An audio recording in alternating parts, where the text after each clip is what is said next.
بسم اللہ الرحمن الرحیم۔ لمحہ فکریہ۔ بیٹا، جب تم ننھے سے بچے تھے تو ہر دل عزیز تھے اور شاخ تر کی طرح تر و تازہ تھے۔ بات اشارے سے بھی کہی جائے تو سن لیتے تھے، کسی چیز سے روکا جائے تو فوراً رک جاتے تھے۔ مگر جب تم جوان ہو کر پختگی کی عمر کو پہنچنے لگے تو تمہارے مزاج میں سختی آنے لگی اور رفتہ رفتہ تم خشک تنے کی طرح سخت ہو گئے، جس میں اب نہ تر و تازگی رہی نہ زندگی۔ دیکھنے میں موٹا تو نظر آتا ہے، لیکن چونکہ اس کی تراوٹ اور شادابی جاتی رہی، اس لیے بے فائدہ سا ہے۔ بیٹا، جوان تو وہی اچھا لگتا ہے جو با ادب اور فرما بردار ہو۔ اسلام سرمایہ زندگی ہے۔ بیٹا، غور و فکر کے سارے راستے اسلام تک پہنچتے ہیں، مگر شرط یہ ہے کہ آدمی کی نیت درست اور طلب سچی ہو۔ گمراہ وہی ہوتا ہے جس کی بصیرت اندھی ہو، زبان میں کجی ہو اور نیت حق سے انحراف کی ہو، یا پھر آدمی سچی طلب سے محروم ہو، حقی تلاش و جستجو کے لیے سنجیدہ کوشش کرنے کے لیے آمادہ نہ ہو۔ بیٹا، حق کا پرچم سدا سر بلند رہتا ہے، مگر نظر وہ اسی کو آتا ہے جسے حق سے محبت ہو اور حق کی پیروی اور اس کی نصرت و مدد کا عزم و حوصلہ بھی اس کے اندر پایا جاتا ہو۔ اسلامی رنگ میں رنگ جاؤ۔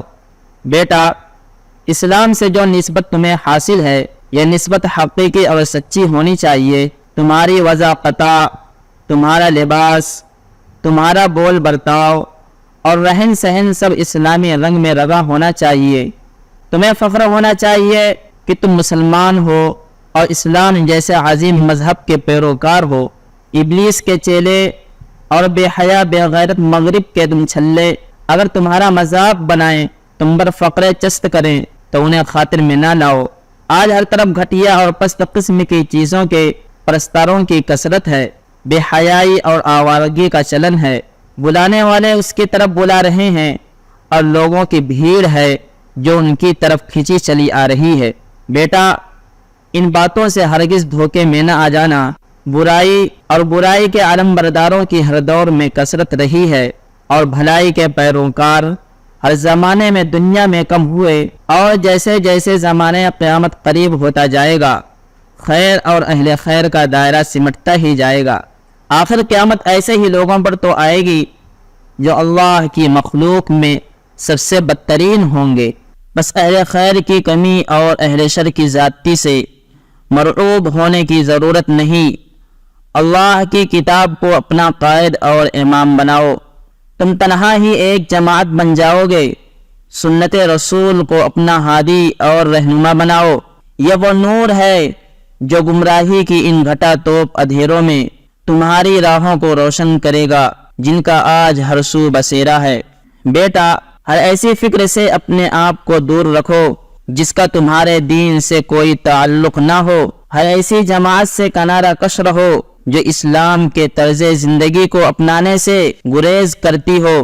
ہر ایسے دوست سے لا تعلق ہو جاؤ جو اللہ کے حقوق سے بے پرواہ ہو اور ماڈرن دور کی جاہلی اصطلاحات اور دین بیزاری پر مبنی ایسے جملوں اور فقروں کو زبان پر لانے سے احتیاط رکھو جنہیں اسلام قبول نہیں کرتا۔ بیٹا، اگر مجھے لوہے کا لباس پہنایا جائے اور میرے چہرے پر نوکیلے کانٹے چبھوئے جائیں اور مجھے پتھروں سے مارا جائے تو اس کا گوارا کر لینا میرے لیے آسان ہے، لیکن کوئی ایسا گستاخانہ کفریہ کلمہ سننا یا اپنے نبی صلی اللہ علیہ وسلم کی شان میں گستاخی اور توہین کی ایسی باتیں سننا کہ مجبوری اور بے بسی کی وجہ سے میں اس کا جواب بھی نہ دے سکوں، یہ مجھے گوارا نہیں۔ لہذا تم اپنے دین و ایمان کی حفاظت کے لیے ایسی جگہ رہو جہاں ایمان اور امان ہو، اور سرکشوں اور شرپسندوں سے دور رہو، اس لیے کہ یہ انسانوں کے لبادے میں ابلیس کے ٹولے ہیں۔ پابندیاں بھی رحمت ہیں۔ بیٹا، اسلام کو بوجھ نہ سمجھو، اسے اس پہلو سے نہ دیکھو کہ وہ آدمی کی آزادی کو چھین کر اسے طرح طرح کی پابندیوں میں جکڑ دیتا ہے، بلکہ اسے ہمیشہ اس زاویہ نگاہ سے دیکھو کہ وہی ساری انسانیت کا اصل دین ہے اور اس میں انسان کی پوری زندگی کے لیے مکمل رہنمائی موجود ہے۔ دنیا کی تمام چیزوں میں اصل یہ ہے کہ وہ بندوں کے لیے جائز اور حلال ہیں۔ دین نے تم کو بس انہی چیزوں سے روکا ہے جن میں تمہارا دینی یا دنیاوی نقصان ہے اور جس میں تمہارے لیے نیکی، بھلائی اور فائدہ مضمر ہے۔ تمہیں ان چیزوں کے استعمال کرنے اور برتنے کا حکم دیا ہے، بس ایسا کوئی کام نہ کرو جس میں تمہارے یا تمہارے غیر کے لیے کوئی دینی یا دنیاوی نقصان ہو۔ اس کے بعد تم آزاد ہو، جیسے چاہو زندگی کی آزادیوں سے لطف اٹھاؤ۔ بیٹا، اسلام کی خوبصورتی یہ ہے کہ اس کے بھیجنے والے نے اسے ہر پہلو سے معتدل بنایا ہے۔ اس نے عبادات کا حکم دیا ہے جس سے روحانی تقاضے پورے ہوتے ہیں، اور زمین کی پاکیزہ نعمتوں کو حلال کیا ہے جس سے جسم کے تقاضے اور خواہشات پوری ہوتی ہیں۔ اس نے انسان کو نہ تو ترک دنیا کا حکم دیا کہ زندگی انسان کے لیے ایک بوجھ بن کر رہ جائے، اور نہ ہی دنیا کی لذتوں کے لیے بالکل آزاد چھوڑ دیا کہ انسان اور جانور میں کوئی فرق نہ رہ جائے۔ اس نے انسان کو جو آزادیاں بخشی ہیں وہ اس کے لیے نعمت ہیں، اور جو پابندیاں عائد کی ہیں وہ بھی اس کے حق میں رحمت ہیں۔ لہذا اس مبارک دین کی دل سے قدر کرو، اسے اپنا ہادی اور رہبر اور اپنی زندگی کا مشن بناؤ۔ خوشگوار زندگی دین میں۔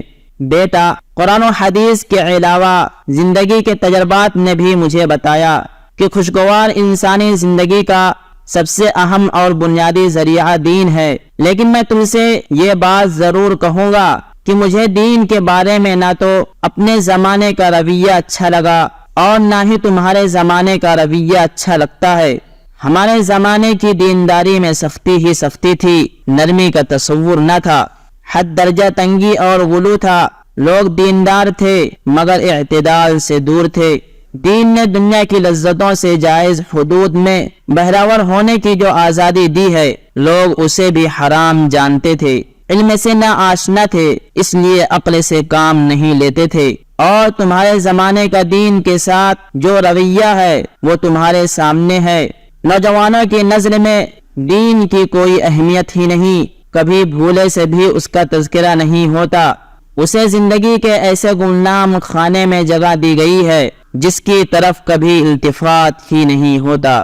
بیٹا، زندگی کے تجربات نے مجھ پر یہ بات کھول دی ہے کہ خوشگوار زندگی کے لیے ایمان ضروری ہے۔ آدمی ایک ایسے رب کو تسلیم کرے جو سب سے بالا و برتر اور سب کا مالک و خالق ہے، اس پر ایمان رکھے، اس پر بھروسہ رکھے، اسی سے اپنی حاجت روائی کا سوال کرے، اسی سے لو لگائے اور اسی کے گن گائے، اور اسی کی خوشنودی اور رضا کے لیے انسانیت کے ساتھ ہمدردی، محبت اور خیرخواہی کا رویہ اپنائے رکھے۔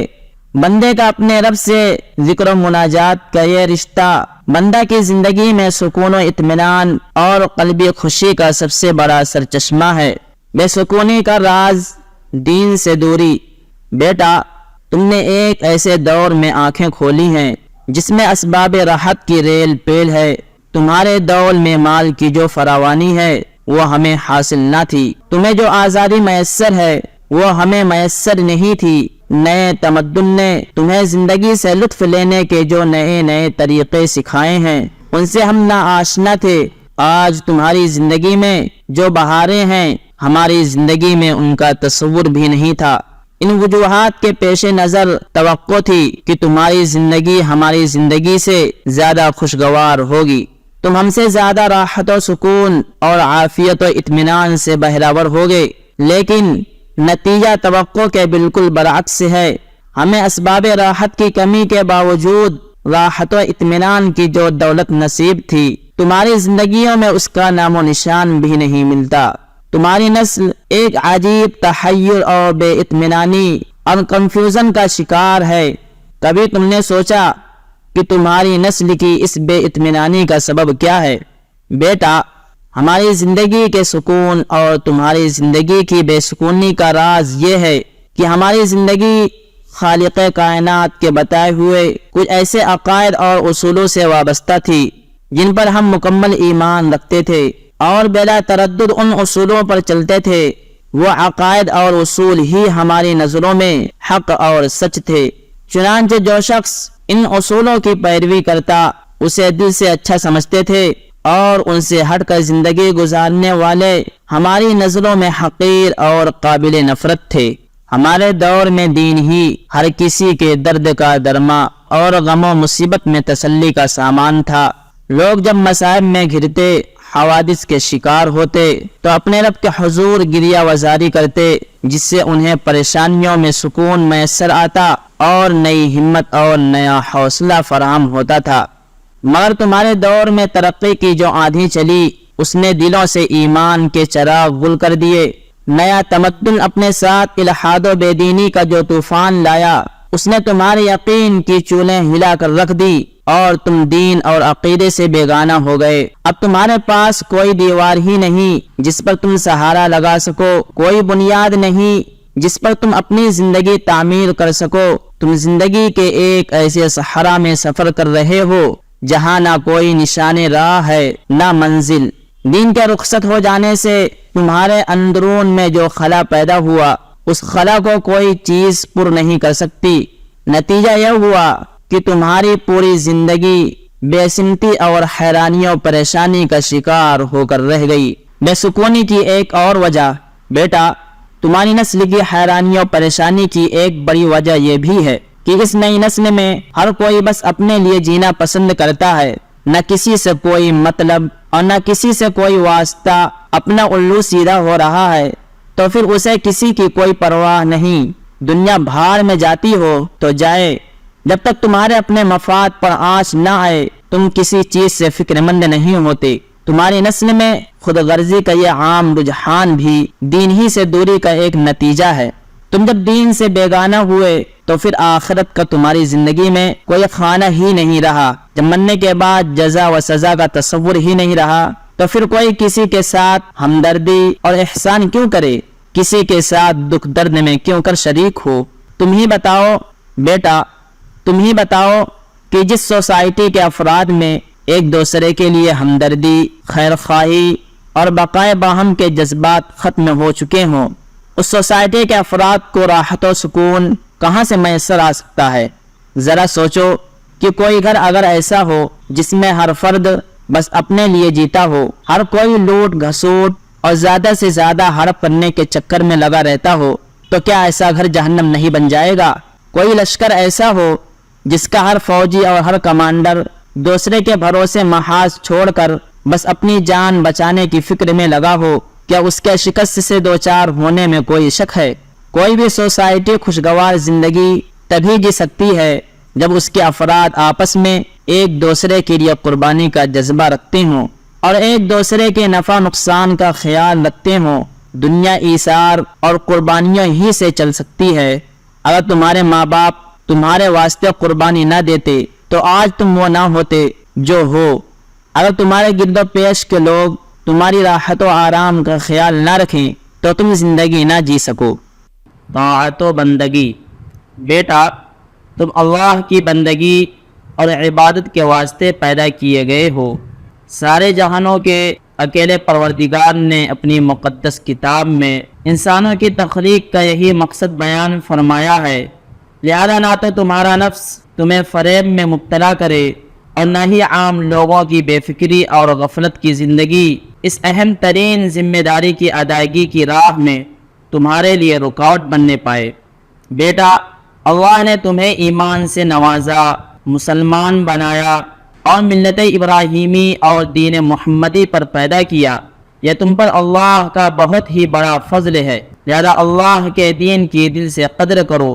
یہی وہ برحق دین ہے جس پر چلنے والے سے اللہ دونوں جہان میں راضی ہے۔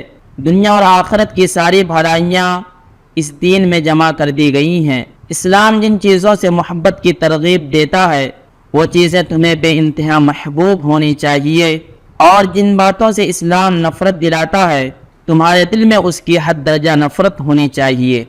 بیٹا تمہاری نمازیں اور عبادتیں اور تمہارا جینا مرنا سب کچھ اس خدا واحد کے لیے ہونا چاہیے جو سارے جہانوں کا پروردگار ہے۔ تمہارے رب کی طرف سے تمہیں اسی بات کا پابند کیا گیا ہے، بس یہی تمہاری زندگی کا مقصود اصلی ہونا چاہیے۔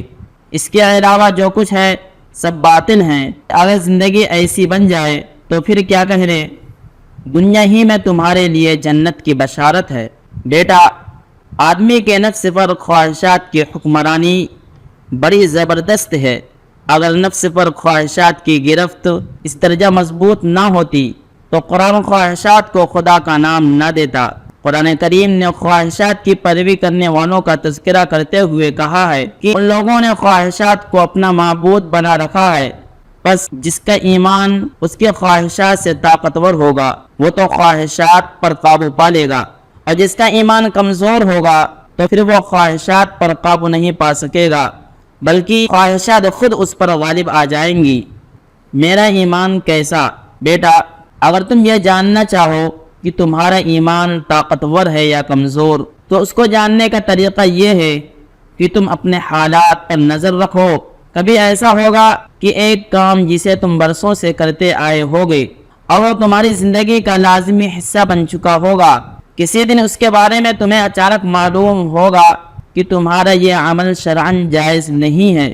اب اگر تحقیق ہو جانے پر تم اس کام کو فوراً چھوڑ دو تو سمجھو کہ تمہارا ایمان طاقتور ہے، اور اگر تحقیق ہو جانے پر بھی تم اپنی سابقہ عادت پر اڑے رہو تو سمجھو کہ تمہارا ایمان کمزور اور تمہاری خواہش نفس طاقتور ہے۔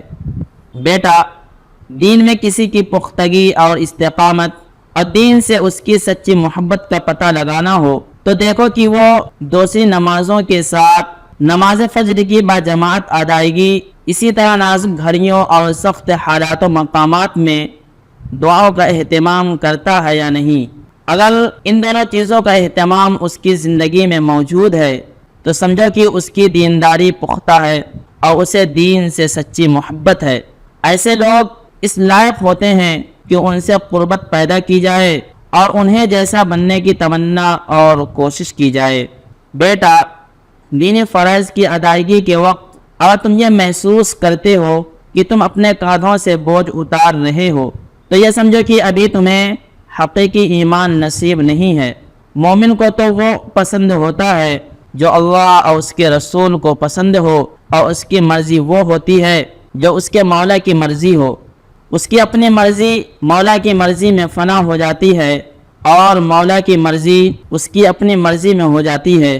جب مومن اس مقام کو پہنچ جاتا ہے تو اسے فرائض کی ادائیگی بوجھ نہیں محسوس ہوتی بلکہ اسے ادائیگی کی چاہت ہوتی ہے، اور جب وہ فرائض ادا کر لیتا ہے تو اسے بے انتہا سکون اور روحانی خوشی نصیب ہوتی ہے۔ وہ تو دینی فرائض کی ادائیگی کو اپنا مقصد زندگی سمجھتا ہے، اس لیے کہ اس کی تخلیق ہی رب کی بندگی کے واسطے ہوئی ہے۔ بیٹا، اپنے کو اس مقام تک پہنچاؤ، اس کے بغیر ایمان ناقص ہے۔ عبادت کی نگہداشت۔ بیٹا، اسلام میں بہت سے فرائض ہیں اور سب اپنی جگہ اہم ہیں، لیکن ان فرائض میں بطور خاص نماز، زکوٰۃ، روزہ اور حج کو جو مقام حاصل ہے وہ دوسرے فرائض کو حاصل نہیں۔ یہ دین کے بنیادی ستون ہیں جن پر دین کی عمارت قائم ہے، لہذا ان تمام فرائض کی ادائیگی کا خصوصی اہتمام رکھو۔ بیٹا، اللہ تعالیٰ نے اپنے بندوں پر جو عبادات فرض کی ہیں وہ اللہ سے بندوں کے تقرب کا ذریعہ ہیں، وہی ان میں روح کی غذا اور دل کی بیماریوں کے لیے شفا کا سامان بھی ہے۔ جس طرح اللہ تعالیٰ نے جسم کی غذا کے لیے مختلف قسم کی چیزیں پیدا کی ہیں جن کا ذائقہ اور تاثیر الگ الگ ہیں، اور ہمارے جسم کو ان میں سے ہر ایک کی ضرورت ہے، ان میں سے کچھ کو چھوڑ دیا جائے تو جسم توانا باقی نہیں رہ جاتا، اسی طرح اللہ تعالیٰ نے روح کی غذا اور علاج کے لیے الگ الگ انداز کی عبادتیں رکھی ہیں۔ ہر عبادت اپنے اندر جدا تاثیر رکھتی ہے، ایک کا کام دوسرے سے نہیں چل سکتا۔ اگر تم نے بعض عبادت کا اہتمام کیا اور بعض کا نہیں کیا تو تمہاری روح مکمل طور پر صحت یاب نہیں ہو سکتی، لہذا تمام عبادتوں کا اہتمام کرو تاکہ تمہارے ایمان میں پختگی پیدا ہو، تمہاری روح صحت مند رہے اور تمہیں اللہ کے قرب کی فضاؤں میں پرواز کرائے۔ نمازوں کا اہتمام۔ بیٹا، نماز پابندی کے ساتھ نمازوں کی ادائیگی کا اہتمام رکھو۔ میں تمہیں اطاعت شعار اور خدمت گزار جبھی سمجھوں گا جب تم نمازوں کا اہتمام کرو۔ نماز چھوڑ کر نہ تو تم میری نظر میں اطاعت شعار ہو سکتے ہو اور نہ اللہ تعالیٰ تمہارے لیے جنت کا ضامن ہو سکتا ہے۔ بیٹا، کسی اور چیز میں تم سے کوتاہی ہو تو ہو، نماز میں تو ہرگز نہیں ہونی چاہیے۔ نماز ہی تمہارے دین کا ستون اور تمہاری زندگی کا سرمایہ ہے۔ بیٹا، اپنی نماز کے لیے کمتر لوگوں کو نمونہ نہ بناؤ۔ یہ مت کہو کہ میں نے بہت سے لوگوں کو دیکھا ہے کہ انہوں نے نماز میں بہت زیادہ حرکت کی مگر نماز نہیں دہرائی۔ ان لوگوں کو نمونہ بناؤ جو سنت و آداب کا اہتمام کرتے ہوئے خشوع و خضوع کے ساتھ نماز پڑھتے ہیں۔ یہی لوگ اس قابل ہیں کہ انہیں نمونہ بناؤ اور ان کی مثال دو کہ فلاں ایسا ایسا کرتے ہیں یا فلاں نے ایسا ایسا کیا، لہذا ہم بھی ایسا کر سکتے ہیں۔ عام لوگوں کا کوئی اعتبار نہیں، وہ لاپرواہی اور غفلت کے ساتھ نماز پڑھتے ہیں اور طرح طرح کی کوتاہیاں کرتے ہیں۔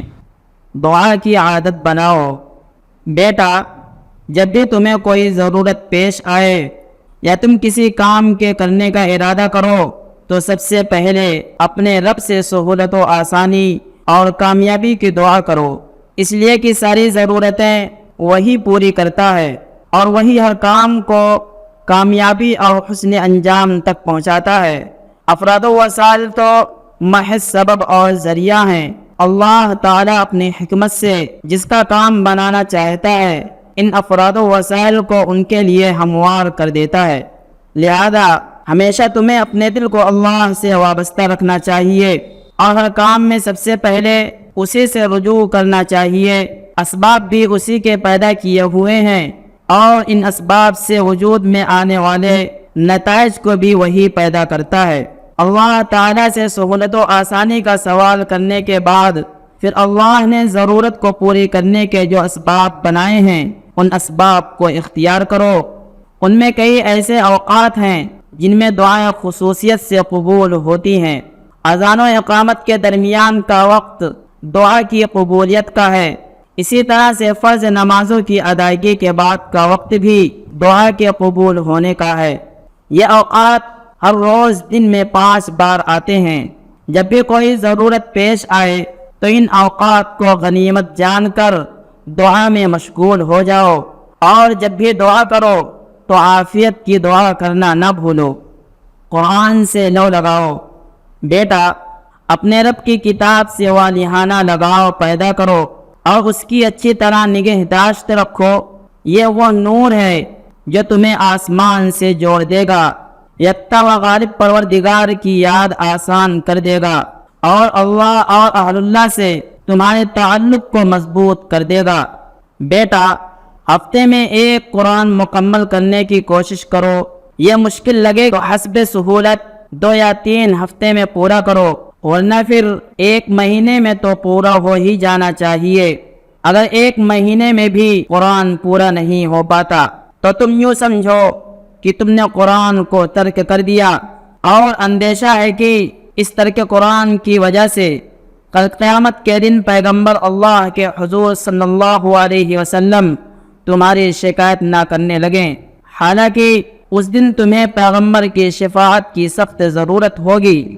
قرآن کریم میں ہے وَقَالَ الرَّسُولُ يَا رَبِّ إِنَّ قَوْمِ اتَّخَذُوا هَذَا الْقُرْآنَ مَهْجُورًا، اور رسول اللہ صلی اللہ علیہ وسلم کہیں گے کہ یا رب، میری قوم اس قرآن کو تو بالکل چھوڑ بیٹھی تھی۔ بیٹا، اللہ کی کتاب کو پابندی سے پڑھنے کا اہتمام کرو اور اپنے دل کو اس کے نور سے منور کرو، اس کے معانی پر غور کرو اور جس قدر ہو سکے حفظ کر لو۔ مکمل حفظ ہو جائے تو کیا کہنے، اس مقدس کتاب کے نور میں اللہ تعالیٰ نے عجیب تاثیر رکھی ہے۔ یہ نور جب دل میں پیدا ہوتا ہے تو دنیا میں آدمی کے لیے حق و باطل کا فرق واضح ہونے لگتا ہے، اور آخرت میں یہ نور جہنم کی آگ سے پردہ بن جائے گا۔ اور یہی نہیں بلکہ آدمی اس نور کی برکت سے جنت کے اعلیٰ سے اعلیٰ مقامات پر ترقی کرتا چلا جائے گا۔ محبت رسول، بیٹا رسول اللہ سے گہری محبت پیدا کرو، آپ سے سچی محبت کے بغیر ایمان نہیں۔ تمہارا دل محبت رسول سے جتنا آباد ہوگا، طاعت و بندگی کی راہ تمہارے لیے اتنی ہی آسان ہوتی چلی جائے گی۔ آدمی جس سے محبت کرتا ہے اس کی ہر ادا اسے محبوب ہوتی ہے، اور ان اداؤں کے اپنانے میں ایک خاص لطف ہوتا ہے۔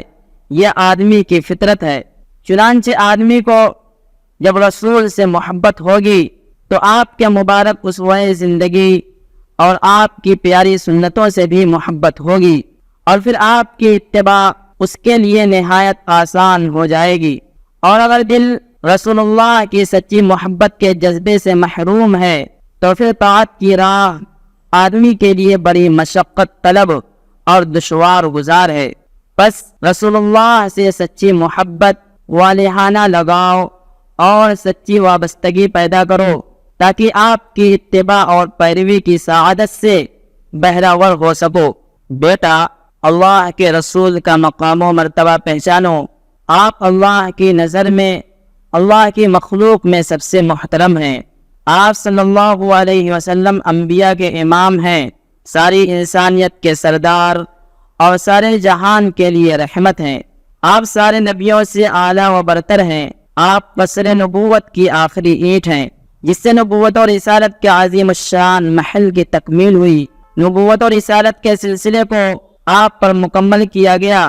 رہتی دنیا تک کے سارے عالم کے لیے آپ کو ہادی اور پیشوا بنایا گیا۔ دوران گفتگو آپ صلی اللہ علیہ وسلم کا نام نامی آئے تو سراپا با ادب ہو جاؤ۔ آپ کا نام انتہائی عظمت کے ساتھ لو۔ آپ کا نام لیتے ہوئے درود پاک کا التزام کرو۔ اس کی عادت بناؤ کہ لاشعوری میں بھی آپ کا نام درود و سلام کے بغیر زبان پر نہ آئے۔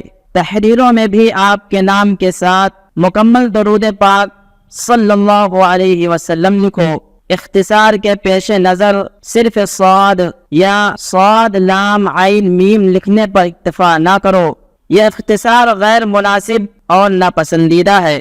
محبت صحابہ۔ بیٹا صحابہ کرام رضوان اللہ علیہم اجمعین کی محبت بھی ایمان کا حصہ ہے۔ دین کے لیے ان کی جو عظیم قربانیاں ہیں اور ان کی جانثاری اور جان سپاری کے جو واقعات ہیں انہیں پڑھو تاکہ تمہارے دل میں ان کی محبت کے شعلے تیز ہوں اور تمہارا سینہ ان کی عظمت و احترام سے معمور ہو۔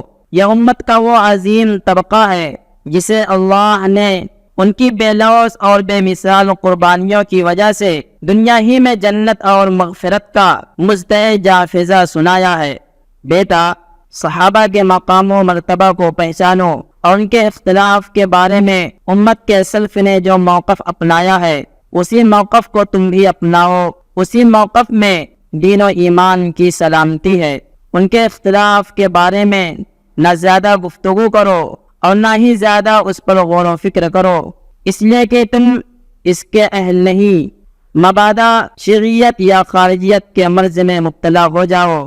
صحابہ کرام رضوان اللہ علیہم اجمعین میں جو اختلاف ہوا وہ در حقیقت ایک امتحان تھا جس میں اللہ تعالی نے اس مقدس گروہ کو مبتلا کیا۔ وہ سارے کے سارے مخلص تھے اور اپنی دانست میں حق پر عمل پیرا تھے۔ ان کے ہر گروہ میں خیر ہے۔ ان کا جو گروہ حق کو پانے میں کامیاب رہا وہ دوہرے اجر کا مستحق ہے، اور جس سے چوک ہوئی وہ بھی اجر سے محروم نہیں ہے۔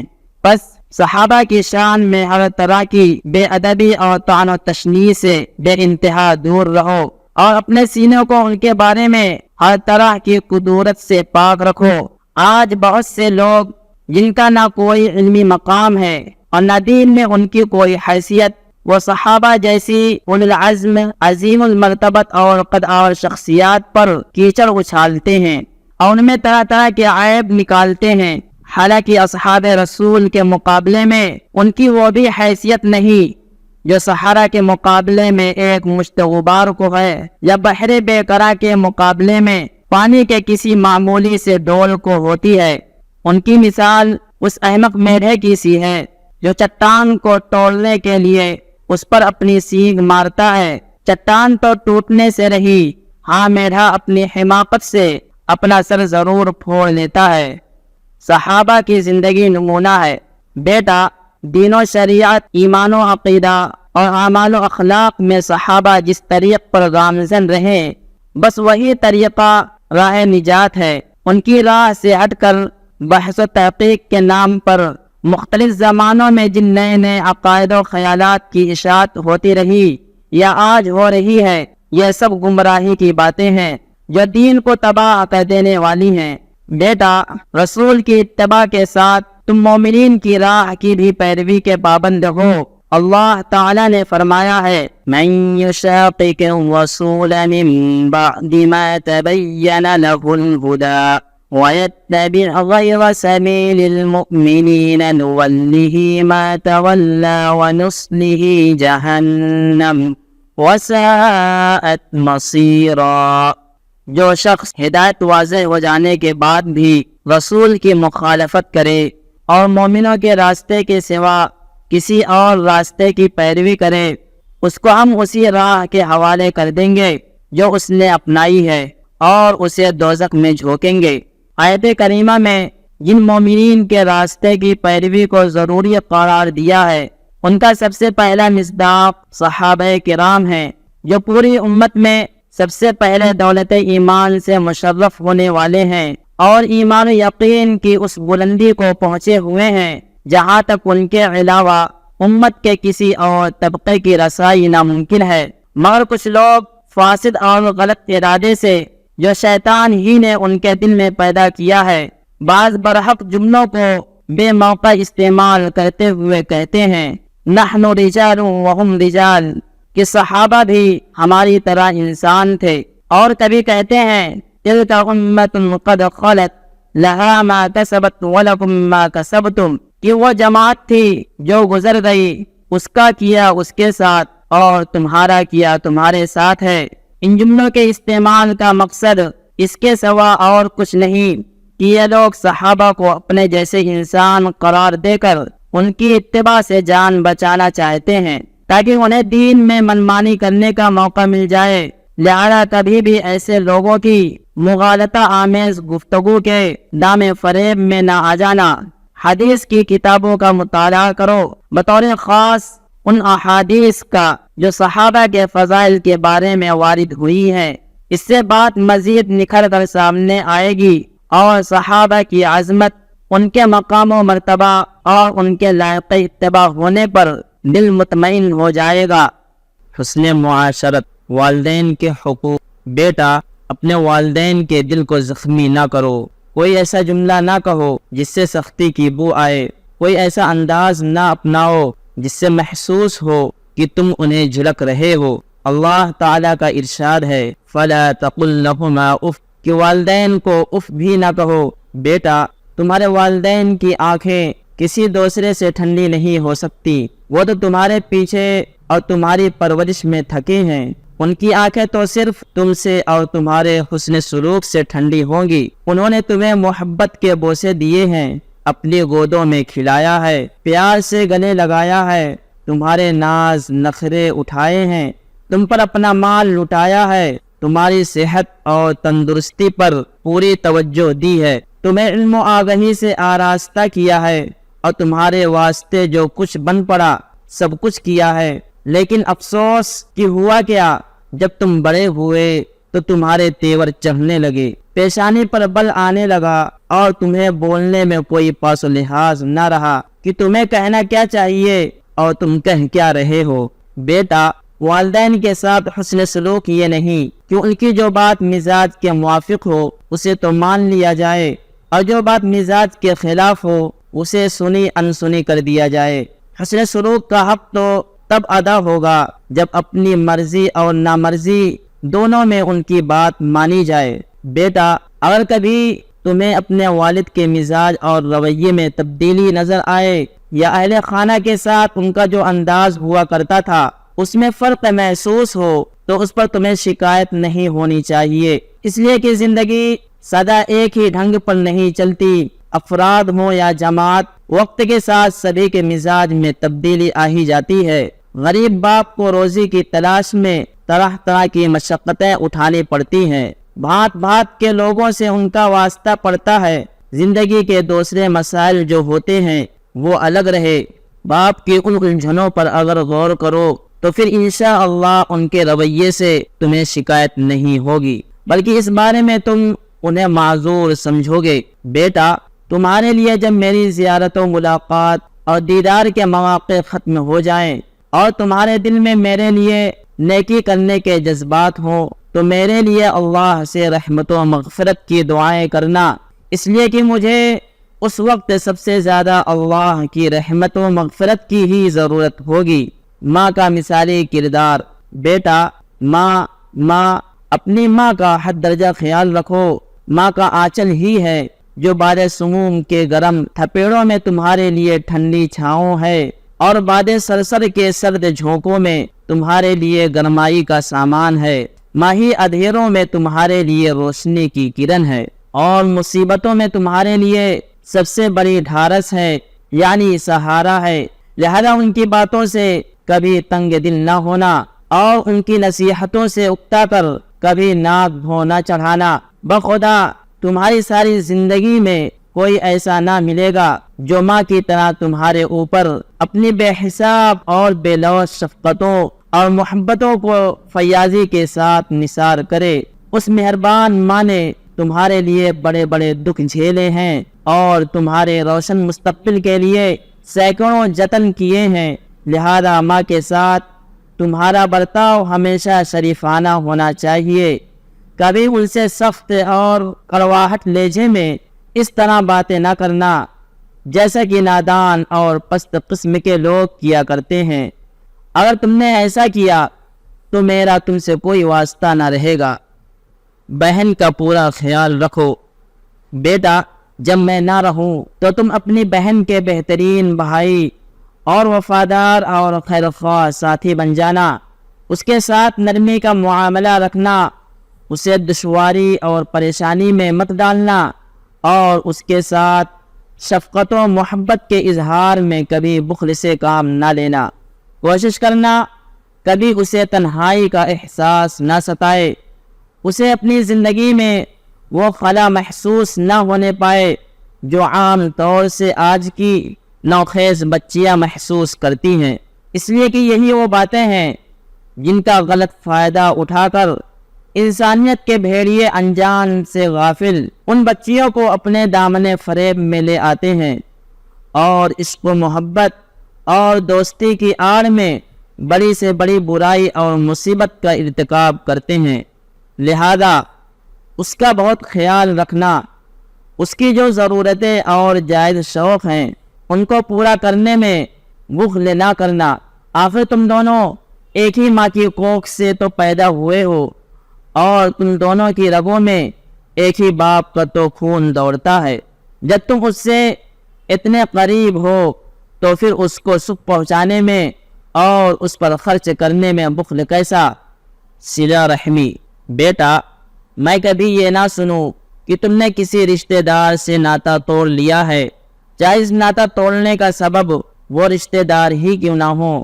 اگر کوئی رشتہ دار خود ہی تم سے رشتہ توڑے تو جب بھی تم اعلیٰ ظرفی کا ثبوت دیتے ہوئے اس سے تعلقات قائم رکھو تو میں سمجھوں گا کہ تم ایک خوش اخلاق اور شریف النفس انسان ہو، اور پھر حقیقت میں تم ہمارے جگر گوشے، آنکھوں کے تارے اور نور نظر بن جاؤ گے۔ پڑوسیوں کا پاس و لحاظ۔ بیٹا، تمہارے دین نے پڑوسیوں کے ساتھ حسن سلوک کو بڑی اہمیت دی ہے اور قرآن و حدیث میں ان کے حقوق بیان کیے گئے ہیں اور ان کے بارے میں بڑی تاکید آئی ہے۔ ایک پڑوسی جب اپنے پڑوسی سے اچھا برتاؤ کرتا ہے تو دنیا میں اس کا فائدہ یہ ہوتا ہے کہ ایک کو دوسرے سے سکون اور راحت پہنچتی ہے، جو انسان کے لیے بڑی نعمت ہے۔ نیز یہ چیز آخرت میں بھی آدمی کے لیے ثواب اور بلندی درجات کا ذریعہ بنتی ہے۔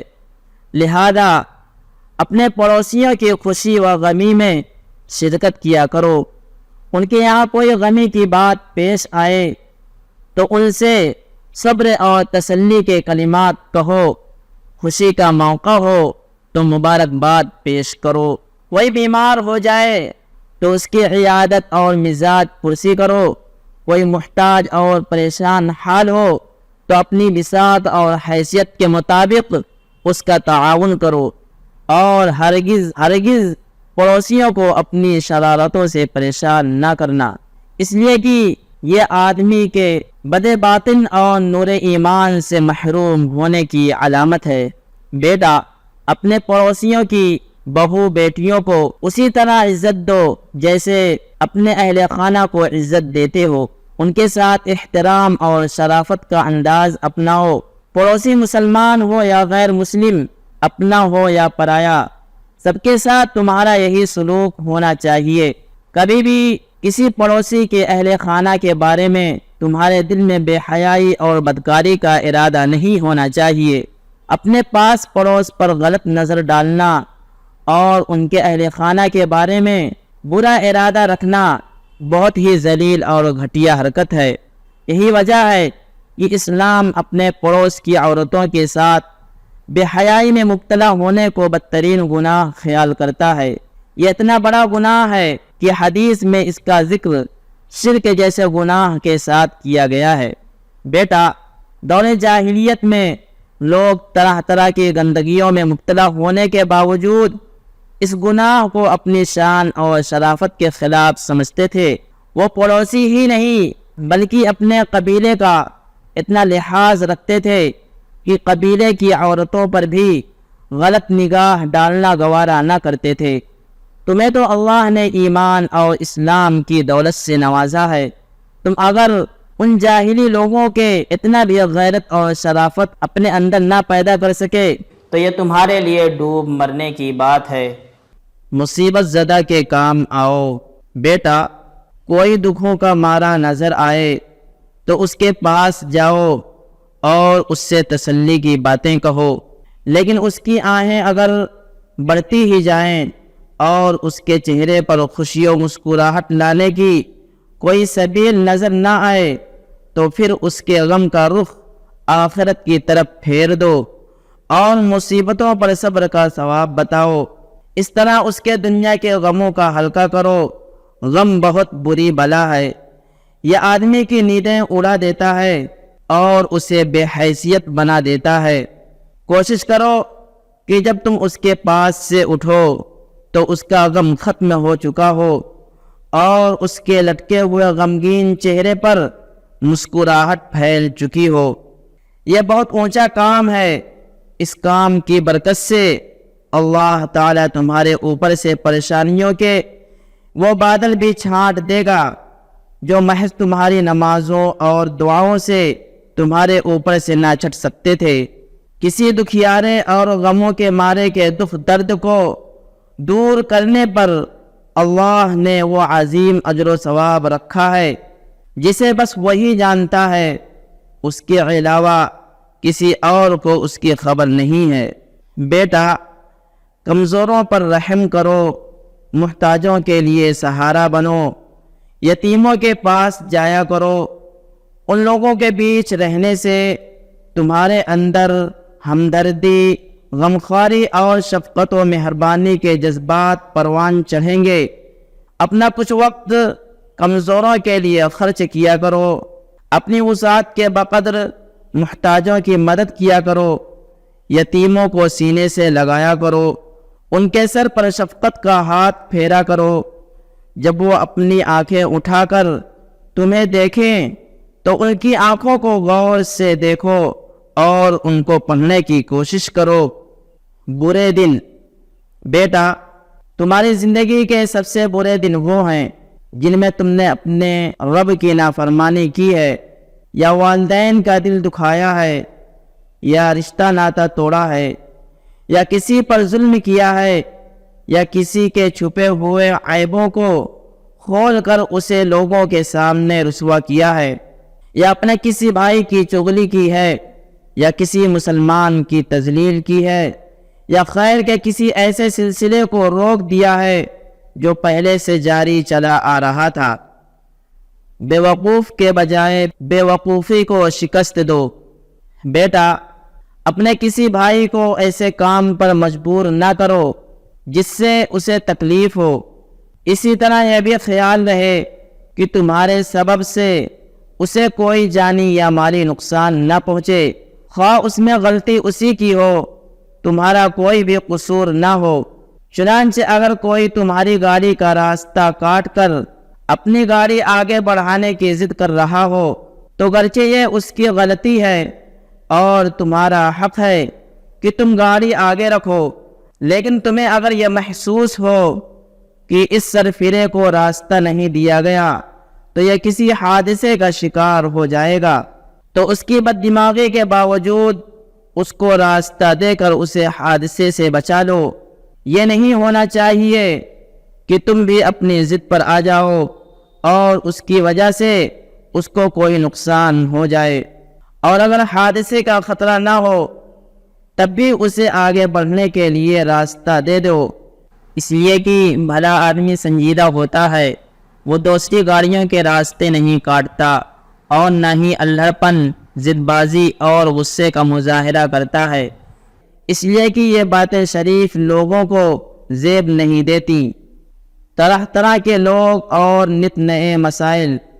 بیٹا، الگ الگ قسم کے لوگوں کے ساتھ اٹھنے بیٹھنے کے الگ الگ مسائل بھی ہیں۔ تعلیم یافتہ اور پڑھے لکھے لوگوں میں بیٹھو تو پریشانیاں اور ہیں، اور مزدور طبقہ کے لوگوں کے پاس بیٹھو تو اور، اسی طرح بوڑھوں اور لاچاروں کے پاس بیٹھو تو الجھنیں اور ہیں، اور مریض اور نادار لوگوں کے پاس بیٹھو تو اور، اسی طرح بچوں اور نوعمروں میں بیٹھو تو اس کی اپنی مشکلات ہیں۔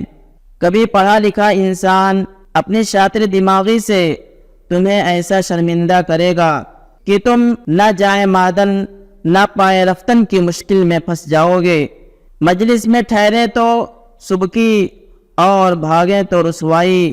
کبھی مزدور آدمی تمہارے قریب ہوگا اور تمہارے پاس آ کر تمہارا سہارا لگا کر کھڑا ہو جائے گا اور اپنا سانس تمہارے منہ اور نرخرے کے پاس چھوڑ دے گا۔ اسی طرح کوئی بوڑھا کبھی تم کو گھیر کر بیٹھ جائے اور پھر دیر تک تم سے باتیں کرتا رہے گا۔ اسی طرح کوئی بوڑھا کبھی تم کو گھیر کر بیٹھ جائے گا اور پھر دیر تک تم سے باتیں کرتا رہے گا۔ تم اوب جاؤ گے لیکن وہ بات کرنے سے نہیں اکتائے گا۔ اور کبھی کوئی محتاج یا فقیر تمہارے پیچھے پڑ کر اس طرح اپنی مانگیں رکھے گا کہ تمہارا اپنا توازن باقی نہ رہ سکے گا، اور مریض کبھی اپنی بیماری کی وہ باتیں سنائے گا جس کا سننا تمہارے لیے سخت ناگوار خاطر ہوگا، اور کبھی کوئی بچہ تم سے ایسی بات پوچھ لے گا کہ تم اچھی خاصی الجھن میں پڑ جاؤ گے، خواہ اس وجہ سے کہ بات تمہیں معلوم نہیں ہوگی یا معلوم تو ہوگی مگر بچوں سے کہنے کی نہ ہوگی۔ بیٹا، ان بھانت بھانت کے لوگوں کو برداشت کرنے کے لیے زبردست صبر و تحمل، کامل درجے کی انسانیت و شرافت اور اعلیٰ درجے کی وسعت قلبی اور بردباری کی ضرورت ہوگی۔ دوست اور احباب، دوستوں کی قسمیں۔ بیٹا، دوستوں میں کچھ ایسے ہوتے ہیں جن سے تم کو طاقت ملتی ہے، ان کی مثال ایسی ہے جیسے غذا، اور کچھ ایسے ہوتے ہیں جن کے پاس بیٹھنے سے دل بہلتا ہے، ان کی مثال ایسی ہے جیسے پھل فروٹ جسے کھانے کے بعد بطور ذائقہ لیا جاتا ہے، اور کچھ ایسے ہوتے ہیں جو تمہارے لیے بھائی کے مانند ہوتے ہیں، تم ان کے بغیر زندگی جی نہیں سکتے، ان کی مثال ایسی ہے جیسے پانی اور ہوا۔ بیٹا، مخلص اور باوفا احباب تمہاری زندگی کا ایک اہم حصہ ہیں، ان کے سلسلے میں تمہیں کبھی کوتاہی نہیں برتنی چاہیے، خلوص اور حسن اخلاق کا مظاہرہ۔ بیٹا، تمہارا خلوص اور تمہاری سچائی و راست گوئی حلقہ احباب میں معروف ہونی چاہیے، اس سے ان کا اعتماد مزید بڑھے گا اور وہ اپنی پریشانیوں کے حل اور اپنے آپسی معاملات کے تصفیے کے لیے تم سے رجوع کریں گے، اس سے تمہارا مقام و مرتبہ بڑھے گا اور تم ہی میرے انجمن اور میرے کارواں بن جاؤ گے۔ بیٹا، تمہیں اپنے اخلاق و کردار سے حلقہ احباب میں نمایاں ہونا چاہیے، لہذا دوستوں سے خندہ پیشانی سے ملو، انہیں خوش رکھا کرو، انہیں اپنے سے لگایا کرو، ان کی مدد کیا کرو، خوشی میں انہیں مبارکباد پیش کرو، غمی میں ان کی تعزیت کرو اور ان کا حوصلہ بڑھاؤ۔ وہ راہ حق سے پھسلنے لگیں تو تم نرمی سے ان کو صحیح بات بتاؤ۔ زندگی دین و دنیا دونوں کا نام ہے، لہذا دونوں پہلوؤں پر توجہ دینے کی عادت بناؤ، اسلام ہمیں یہی سکھاتا ہے۔ بیٹا، جو دوست نیکی کے کاموں میں تمہارا معاون بنے، مثلا تم سے ملنے آئے تو اسے یہ خیال رہے کہ اس کی وجہ سے تمہاری نماز با جماعت نہ چھوٹے، کسی نے اپنی کسی ضرورت کے لیے تم سے وقت لے رکھا ہو تو وہ اپنی وجہ سے اس میں تاخیر نہ ہونے دے، ایسا دوست نہایت قابل قدر ہے، اس کے لیے اپنا دل کھلا رکھو۔ اگر یہ دوست کبھی اتفاق سے یوں ہی بار بار اندر باہر ہو، اسے تو تفریح کی سوجھی ہو اور تمہیں تو اپنے کام کی پڑی ہو، تو اسے بٹھا لو اور محبت کی باہیں اس کے لیے کھول دو۔ بیٹا، دوستوں سے محبت کا اظہار کیا کرو، دل میں چھپائے نہ رکھو۔ تم اگر ان سے خلوص و محبت کا اظہار کرو گے تو وہ بھی تم سے خلوص و محبت کا اظہار کریں گے، اس سے دلوں کو مسرت ہوگی۔ بیٹا، جو بھی تمہارے ساتھ صلح اور مصالحت کا برتاؤ رکھے، تم بھی اس کے ساتھ صلح اور مصالحت کا معاملہ رکھو۔ صلح اور مصالحت کا یہ معاملہ بس شیطان کے ساتھ نہیں ہونا چاہیے، خواہ وہ خود تمہارے ساتھ صلح کا کیسا ہی برتاؤ کرے، اس لیے کہ اس کی صلح ہمیشہ نفاق پر مبنی ہوتی ہے، اس کی ہمدردی میں دھوکہ چھپا ہوتا ہے، اس کی نرمی کے پس پردہ خباثت ہوتی ہے، اس کی محبت فتنے کا اندھا گڈھا ہوتی ہے، اس کے قرب میں غداری پوشیدہ ہوتی ہے، اور اس کی تقویٰ کا مقصد خواہ وہ کیسے ہی حسین عنوان سے کیوں نہ ہو، لڑائی اور فتنہ انگیزی ہوتا ہے۔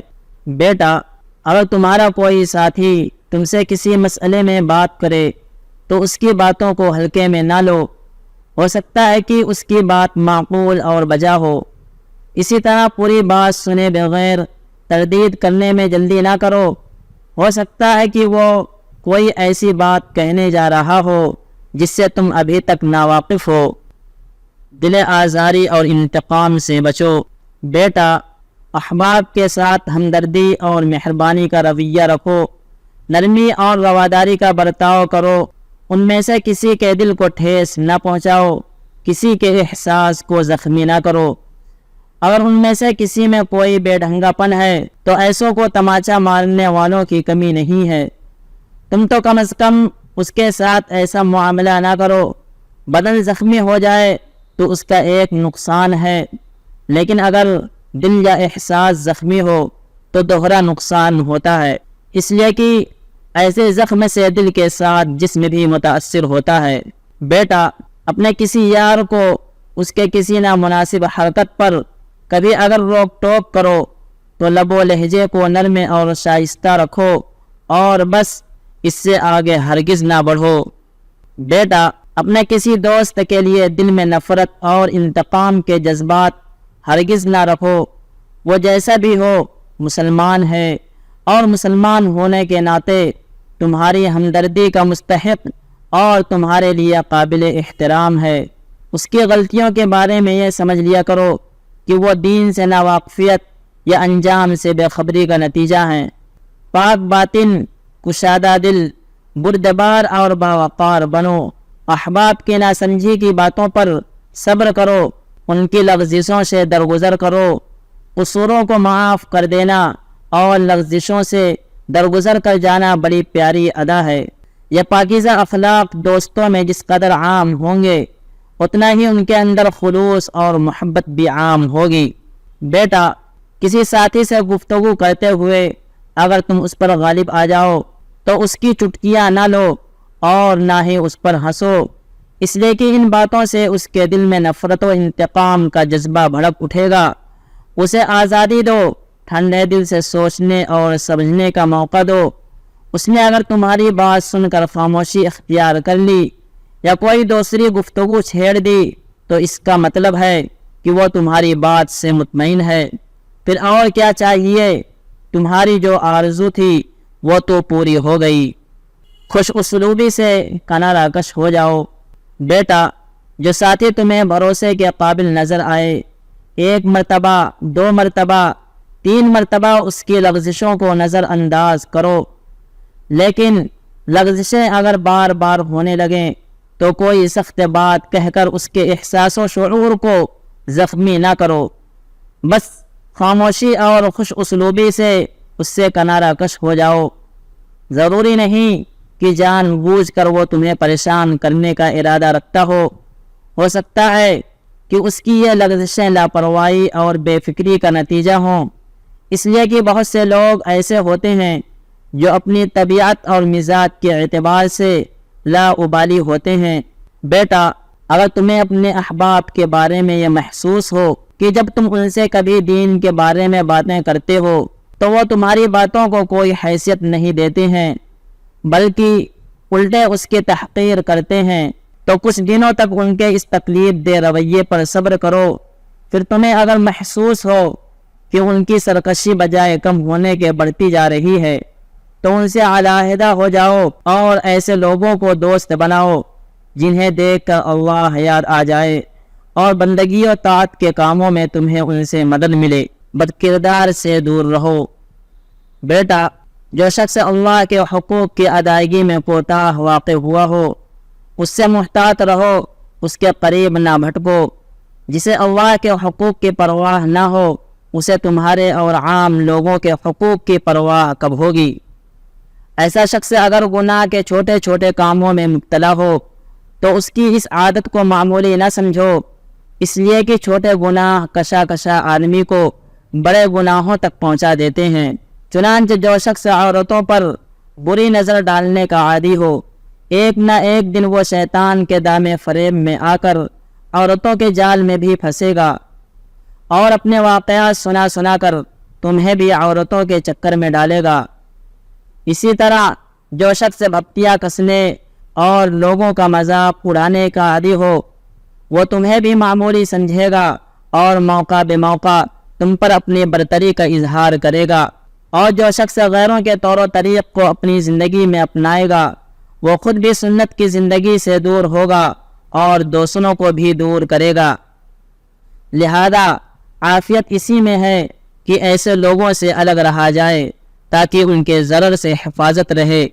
بیٹا، جس شخص کی نظر میں دین کی اہمیت نہ ہو، دین کو معمولی سمجھ کر اس کا کھلواڑ کرتا ہو، تو یہ سمجھ لو کہ یہ شخص حیا سے عاری، شرافت و آدمیت کے جوہر سے تہی مایا اور زندگی کی اصل ذمہ داریوں سے بیگانہ ہے۔ ایسے شخص سے بس دوری ہی بہتر ہے۔ بے فائدہ اور بری صحبت سے بچو۔ بیٹا، جن کے پاس تم بار بار آتے جاتے ہو، اگر ان سے تمہیں کسی طرح کا کوئی فائدہ نہ ہو، نہ علمی، نہ اخلاقی اور نہ مالی، تو ایسے لوگوں کے پاس آنا جانا چھوڑ دو اور آمد و رفت کا سلسلہ ایسے لوگوں کے ساتھ شروع کرو جن سے تمہیں دینی یا دنیاوی نفع ہو۔ اسی طرح تمہارے پاس جو لوگ آتے جاتے ہیں اگر تمہیں ان میں شرافت، علم اور صلاح و اصلاح کے آثار نظر نہ آتے ہوں تو ان سے بھی خوش اسلوبی کے ساتھ الگ ہو جاؤ۔ بیٹا، اگر تم اہل کفر کے ملک میں جاؤ گے تو ان کے غیر اسلامی رہن سہن اور غیر اسلامی کلچر سے متاثر ہوئے بغیر نہیں رہو گے۔ اگر برے لوگوں کے ساتھ اٹھنا بیٹھنا رکھو گے تو ان کی برائی کی چھیٹوں سے اپنے دامن کو بچا نہیں پاؤ گے۔ اگر گمراہی اور بے راہ روی کے شکار لوگوں کی صحبت اختیار کرو گے تو ان کے گمراہ کن خیالات کی گندگی سے اپنے ذہن و دماغ کو محفوظ نہیں رکھ پاؤ گے، اس لیے کہ ان کی مجلسوں میں گمراہ کن چیزوں کو زندگی کی ضرورت بتا کر بار بار اس طرح پیش کیا جاتا ہے کہ آدمی کسی نہ کسی مرحلے میں اس کی ضرورت کا قائل ہو ہی جاتا ہے اور اسے قبول کر لیتا ہے، اور یہ بھول جاتا ہے کہ اس کے دین میں اس چیز کا اس سے بہتر متبادل موجود ہے جس میں دین و دنیا دونوں کی سلامتی ہے۔ لہذا بس اہل خیر حضرات ہی کی صحبت اختیار کرو، اور اسلام نے تمہیں زندگی گزارنے کا جو بہترین طریقہ عنایت فرمایا ہے بس اسی طریقے کو اپناؤ۔ اسی طریقے کو اپنا کر مغرب کی برائیوں سے بچا جا سکتا ہے۔ تم اپنے ملک میں آسانی سے اسلامی زندگی اپنا سکتے ہو، مغرب یہاں تمہیں اپنا لائف سٹائل اور اپنا بدبودار کلچر اختیار کرنے پر مجبور کرنے نہیں آئے گا۔ اخوت اسلامی، امت کو قوموں میں مت بانٹو۔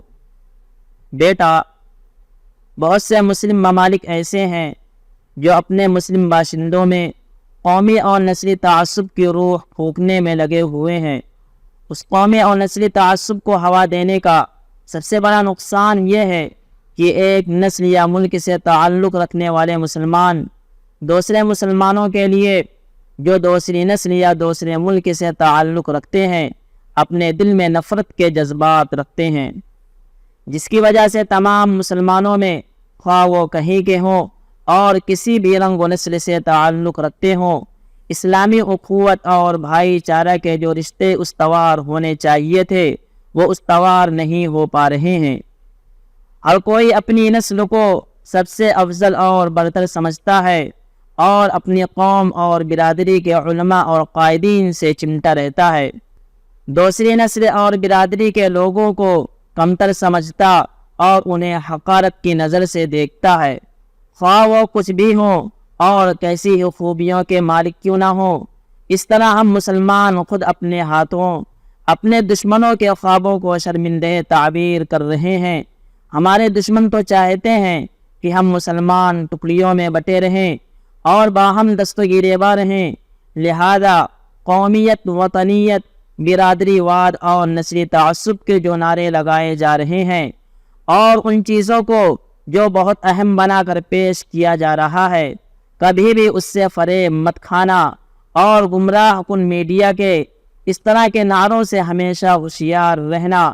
اور بہت سے تمہارے مسلمان بھائی جس طرح نسل پرست ہو گئے، تم ان کی راہ پر چل کر نسل پرست نہ ہو جانا۔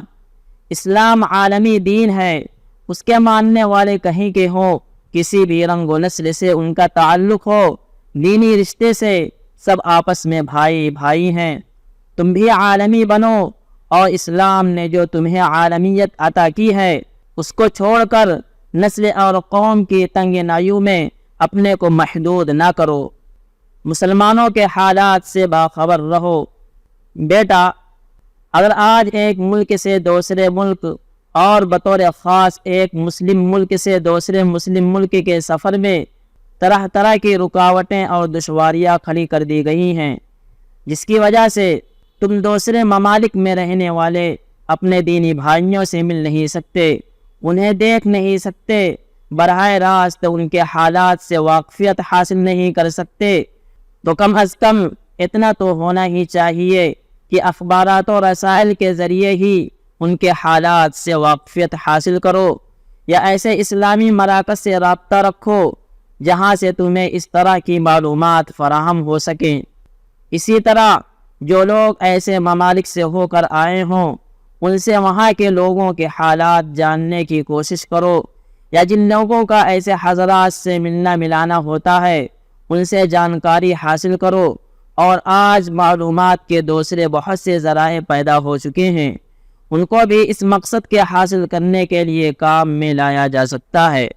امت ایک تھی۔ بیٹا، یہ خیال رہے کہ پوری امت مسلمہ پہلے ایک تھی اور یہ سارے اسلامی ممالک صدیوں تک ایک ہی ملک اور ایک ہی دارالاسلام کی شکل میں تھے۔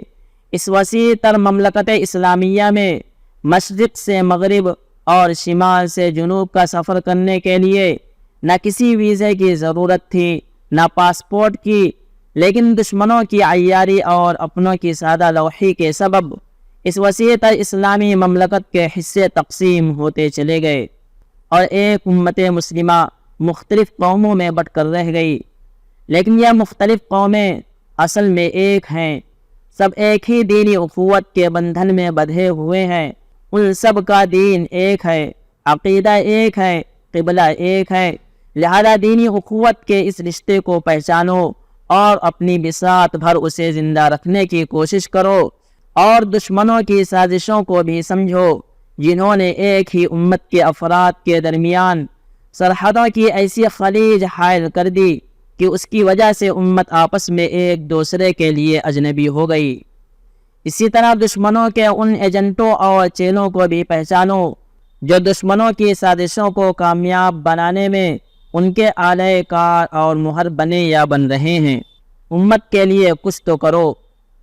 بیٹا، جب بھی میں کچھ آرام کی سوچتا ہوں تو معاً مجھے یہ خیال دامنِ گیر ہو جاتا ہے کہ میں نے اپنے نبی محمد رسول اللہ صلی اللہ علیہ وسلم کی امت کے لیے تو کچھ بھی نہیں کیا۔ یہ تو بہت بڑی کوتاہی ہے۔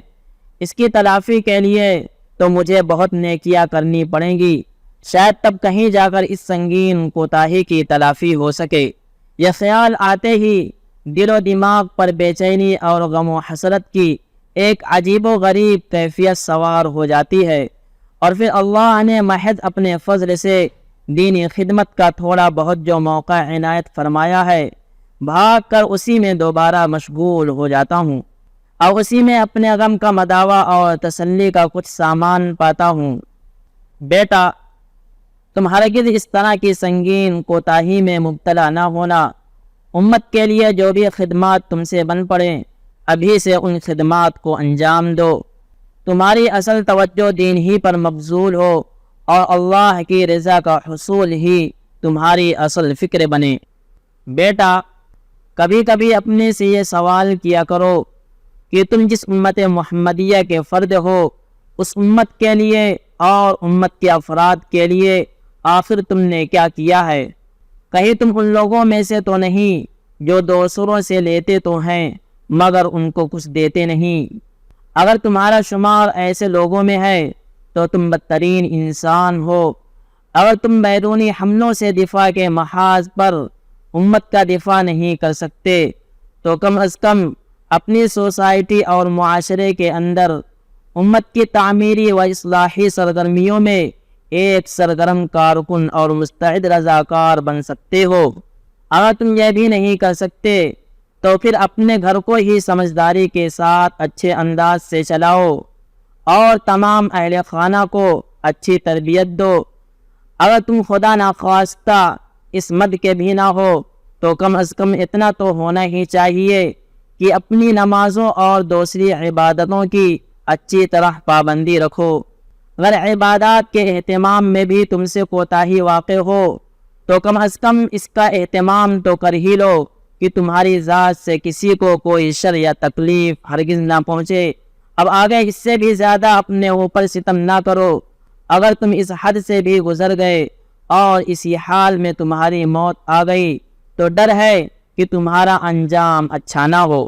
بیٹا، پوری امت مسلمہ کے لیے ہر روز دعائیں کیا کرو، بطور خاص ملت کے ان غیرت مند جیالوں کے لیے جو اسلام کی حفاظت اور ملت کی آبرو کے لیے دشمنوں کے خلاف سینے سپر رہتے ہیں اور تن من دھن کی بازیاں لگا رہے ہیں۔ بیٹا، اس چیز کو اپنی زندگی کا لازمی معمول بنا لو تاکہ ملت سے تمہارا دینی اور روحانی ربط قائم رہے اور تمہارے دل میں اخوت اسلامی کا احساس زندہ اور بیدار رہے۔ دشمنوں نے سازشوں کا جال بچھا کر امت کو مختلف ٹکڑوں میں بانٹ دیا تاکہ امت میں وحدت و اخوت کا احساس مردہ ہو جائے۔ اخلاق و آداب، اوصاف حمیدہ۔ بیٹا، جو تمہیں عزت دے تم بھی اسے عزت دو، جو تمہارے ساتھ اچھا برتاؤ کرے تم اسے اچھا بدلہ دو۔ کسی سے اگر غلطی ہو جائے تو اس کی غلطی کو نظر انداز کر جاؤ۔ کوئی خیر خواہی میں کچھ کہے تو اس کی بات ضرور سنو۔ بیٹا، کسی کے ساتھ کوئی بھلائی کر کے احسان نہ جتلاؤ، کسی کو تنبیہ کرتے ہوئے گالی گلوچ نہ کرو۔ اگر کوئی تمہاری مخالفت کرے تو اس سے پریشان اور کبیرہ خاطر نہ ہو، اور جب کسی کام کا عزم کر لو تو پھر پس و پیش کا شکار نہ ہو۔ بیٹا، 3 باتیں ایسی ہیں جن میں آدمی کو اپنی طرف سے اضافہ کرنا چاہیے، لہذا ان باتوں کا ہمیشہ خیال رکھو۔ کوئی تمہیں عزت دے تو تم اس سے زیادہ اسے عزت دو۔ کوئی سلام کرے تو مسنون کلمات کو بڑھا کر اس کے سلام کا جواب دو۔ کوئی تحفہ دے تو تم اس کو اس سے بڑا تحفہ پیش کرو۔ بیٹا، اپنے بھائی کے عذر کو قبول کر لینا بڑی پیاری بات ہے، اور اس سے بھی پیاری بات یہ ہے کہ تم اسے پہلے ہی معاف کر دو۔ وہ معذرت کرے نہ کرے اس کے انتظار ہی میں نہ رہو۔ بدلہ لینے کی قدرت کے باوجود آدمی اگر قصوروار کے قصور کو معاف کر دے تو یہ اس کے شریف اور بردبار ہونے کی پہچان ہے، اور اگر معافی کے ساتھ کوئی بھلائی بھی کر دے تو یہ احسان کا اعلیٰ ترین درجہ ہے۔ اللہ کو ایسے محسن بندے بہت محبوب ہیں۔ بیٹا، علم و فن کے میدان میں تمہاری مہارت و قابلیت تمہاری شخصیت کی کلید ہیں۔ اسی سے لوگوں کو تمہارے مخفی کمالات کا اندازہ ہوگا، اور تمہارے معاملات لوگوں کے واسطے آئینہ ہیں۔ اسی سے لوگ تمہاری اندرونی خوبیوں اور خرابیوں کے سربستہ راز سے واقف ہوں گے۔ بیٹا، نرمی ایک ایسا ہتھیار ہے جو نہایت کارگر ہے۔ اس کا وار تلوار سے بھی زیادہ زود اثر ہوتا ہے۔ اس ہتھیار کو استعمال کرنا سیکھو، اس کے استعمال سے زندگی خوشگوار بنتی ہے۔ بیٹا، خوددار بنو، باپ دادا اور خاندان پر فخر کرنے کے بجائے خود اپنے کو باکمال اور قابل فخر بناؤ۔ کسی کا احسان لینے سے پرہیز کرو، اس لیے کہ احسان کے بوجھ سے بھاری کوئی بوجھ نہیں، اور کبھی کسی سے سوال مت کرو، اس لیے کہ سوال سے زیادہ ذلت و رسوائی والا کوئی کام نہیں۔ بیٹا، سخاوت و فیاضی، مظلوم کی داد رسی، ضرورت مندوں اور محتاجوں کی حاجت روائی اچھے اور شریف لوگوں کی پہچان ہے۔ ان خوبیوں سے اپنے آپ کو آراستہ کرو، البتہ ظالم کے ساتھ یہ شریفانہ برتاؤ پسندیدہ نہیں۔ وہ اس کا مستحق نہیں کہ اس کے ساتھ نصرت و مدد یا ہمدردی کا معاملہ کیا جائے۔ بیٹا، سخاوت و فیاضی ایسا بہترین وصف ہے جو انسان کی بہت ساری برائیوں پر پردہ ڈال دیتا ہے۔ اسی طرح بے حیائی ایسی بری خصلت ہے جو آدمی کی بہت سی خوبیوں کو چھپا دیتی ہے۔ لہذا تم ایک سخی اور باحیا انسان بنو تاکہ تمہاری خوبیاں اجاگر ہوں اور خامیوں پر پردہ پڑا رہے۔ بیٹا، اگر تمہارے سامنے کوئی اپنی ضرورت پیش کرے تو تمہیں خوش ہونا چاہیے، تنگ دلی کا اظہار نہیں کرنا چاہیے، اور اللہ کا شکر بجا لانا چاہیے کہ اس نے تمہیں اس لائق بنایا کہ لوگ تم سے حاجت روائی کی امید رکھتے ہیں۔ یہ موقع ہے کہ تم اپنی شرافت و سخاوت اور وسعت ظرفی کا ثبوت پیش کرو۔ بیٹا، کوئی اگر تمہارے ساتھ بھلائی کرے تو سب سے پہلے تو اس کا شکریہ ادا کرو، اور پھر اس کے ساتھ تم بھی کم از کم اسی جیسی بھلائی کرو، اور اگر بدلے میں تم اس سے زیادہ بھلائی کر سکتے ہو تو تمہیں زیادہ کرنا چاہیے، اس لیے کہ جس کے پاس وسعت اور مالی فراوانی ہو، بھلائی کرنے میں اس کا انداز اس شخص سے مختلف ہونا چاہیے جو بیچارہ تنگ دست، پریشان حال اور خود ضرورت مند ہو۔ بیٹا، بندوں کے احسانات پر ان کا شکر گزار ہونا بڑی خوبصورت ادا ہے۔ اس سے پتہ چلتا ہے کہ آدمی باادب، سلیقہ مند اور تربیت یافتہ ہے، لہذا اپنی ملاقاتوں میں اس کا خاص خیال رکھو۔ بیٹا، اپنے فکر و مزاج میں اعتدال اور استقامت پیدا کرو، مہذب اور سمجھدار بنو، انوکھی عادت و اطوار، برے اخلاق اور نامانوس افکار و خیالات سے ہمیشہ دور رہو۔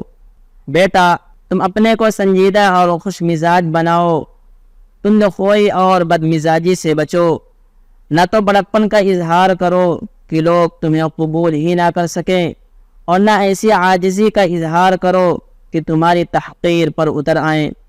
ملاقات کے وقت چہرے پر بشاشت رکھو، گفتگو کرو تو سنجیدگی اور متانت کا اظہار کرو، بولو تو بھلی بات کہو، فضول اور بے فائدہ بولنے سے زبان کو خاموش رکھو۔ تحمل و بردباری۔ بیٹا، بردباری اور متانت و سنجیدگی بہترین صفات ہیں۔ ان کی قدر و قیمت کا اندازہ لگانے کے لیے بس یہی بات کافی ہے کہ یہ صفات اللہ رب العزت کو بے انتہا محبوب ہیں۔ لہذا ان پاکیزہ صفات سے اپنے باطن کو آراستہ کرو۔ بیٹا، سب سے مشکل اور نازک گھڑی تمہارے لیے وہ ہے جس میں تمہارا دماغ غصے سے بے قابو ہو رہا ہو، اس لیے کہ ایسے میں آدمی کو یہ ہوش نہیں رہتا کہ وہ کیا بک رہا ہے۔ بیٹا، غور کرو کہ غصہ آنے پر تم اپنے غصے کو ٹھنڈا کیسے کر سکتے ہو۔ میرے عزیز، غصہ آدمی کی بہت بڑی کمزوری ہے۔ غصہ آنے کے بعد آدمی اپنے کو ظلم سے کم ہی روک پاتا ہے۔ لہذا جن باتوں سے تمہیں غصہ آتا ہو ان سے بہت دور رہو۔ پھر بھی غصہ اگر آ ہی جائے تو اپنے کو قابو میں رکھو اور ان احمقانہ حرکتوں سے بچو جو غصے کے نتیجے میں آدمی سے ظاہر ہوتی ہیں۔ یہ حرکتیں غصہ کرنے والے کے لیے نہایت نقصان دہ ہیں۔ غصہ آنے پر فوراً خاموش ہو جاؤ یا اپنی حیت بدل دو۔ مثلاً کھڑے ہو تو بیٹھ جاؤ، بیٹھے ہو تو لیٹ جاؤ۔ اگر اس کا موقع نہ ہو تو نشست کا انداز ہی بدل دو۔ غصہ پی جانے پر اللہ تعالیٰ نے جو عظیم اجر و ثواب رکھا ہے اسے سوچو۔ جس پر تمہارا غصہ اتر سکتا ہو اس سے دور ہو جاؤ۔ جو تم سے کمزور ہو ہرگز اس سے کبھی اپنی بھڑاس نہ نکالو اور نہ کبھی ایسے شخص پر غصہ اتارو جس کا تمہارے غصے سے کوئی دور کا بھی واسطہ نہ ہو۔ بہت سے لوگ غصہ کسی دوسرے پر ہوتے ہیں اور پھر اس غصے کو اپنی بیوی، بچوں، شاگردوں اور ملازموں پر اتارتے ہیں۔ ایسے بے قصوروں پر غصہ اتارنا بیمار اور پست ذہنیت کی علامت ہے۔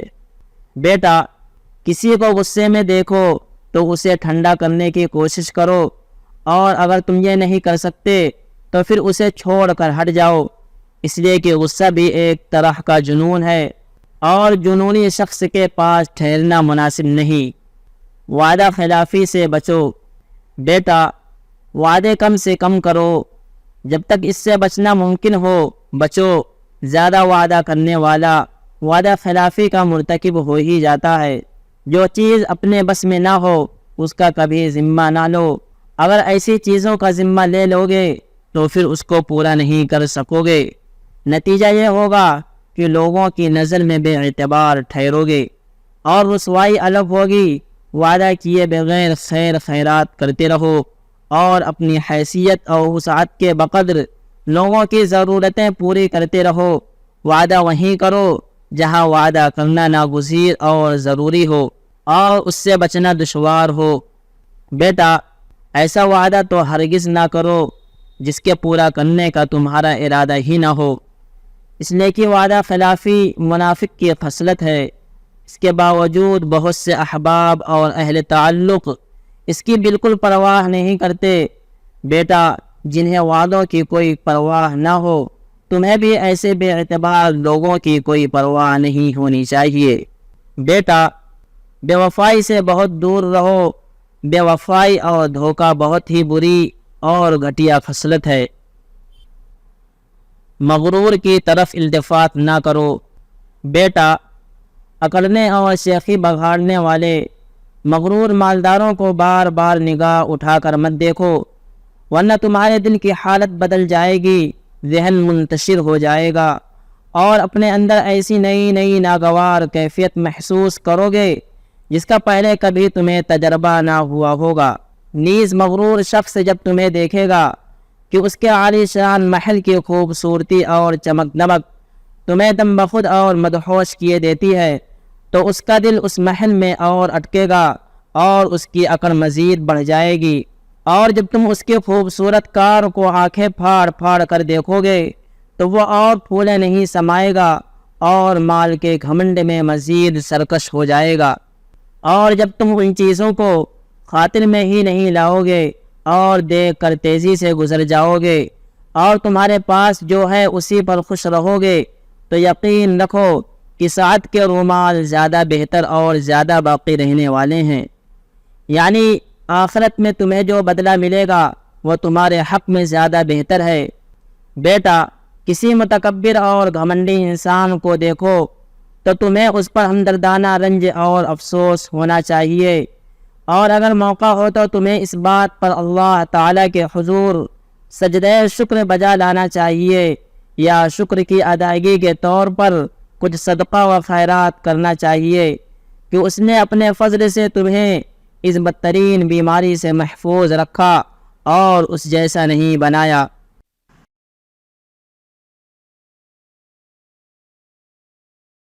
ایسے لوگ قابل قدر ہیں۔ بیٹا بہت سے اہل خیر ایسے ہوں گے جن سے تمہیں بے پناہ عقیدت و محبت ہوگی، ان کے تئیں تمہارے دل میں جو پاکیزہ جذبات ہوں گے، تمہاری زبان ان کے اظہار سے قاصر ہوگی، ان کی داد و دہش، خیر خیرات، مزاج کی نرمی، دل کی پاکیزگی اور ان کے چہرے کی تر و تازگی تمہیں بے حد متاثر کرتی ہوگی۔ ان کی نرم خوئی اور شرافت و پاکیزگی کی وجہ سے بسا اوقات تمہیں ایسا خیال ہوتا ہوگا کہ وقت آنے پر یہ لوگ اپنی جان و مال، آل و اولاد، حشم و خدم اور سواری و مکان تک دینے اور خرچ کرنے سے گریز نہیں کریں گے۔ میرے عزیز، ایسے پاکیزہ اور بھلے لوگوں سے اللہ کے واسطے محبت کرو، ان کے لیے خوب دعائیں کیا کرو اور ان کے پاس بیٹھو اور ان کا احترام ملحوظ رکھو، لیکن ان سے ہرگز کبھی کسی ضرورت کے لیے سوال نہ کرو، مومن کی تحقیر نہ کرو۔ بیٹا کبھی اپنے کسی مسلمان بھائی کو حقارت کی نظر سے نہ دیکھو، خواہ اس کی حالت کیسی بھی ہو سکتا ہے وہ تم سے زیادہ پاک باطن اور پاک ضمیر ہو، بھلائیوں کے حاصل کرنے میں تم سے زیادہ تیزی دکھانے والا ہو، والدین کی اطاعت اور خدمت گزاری میں تم سے بڑھ کر ہو۔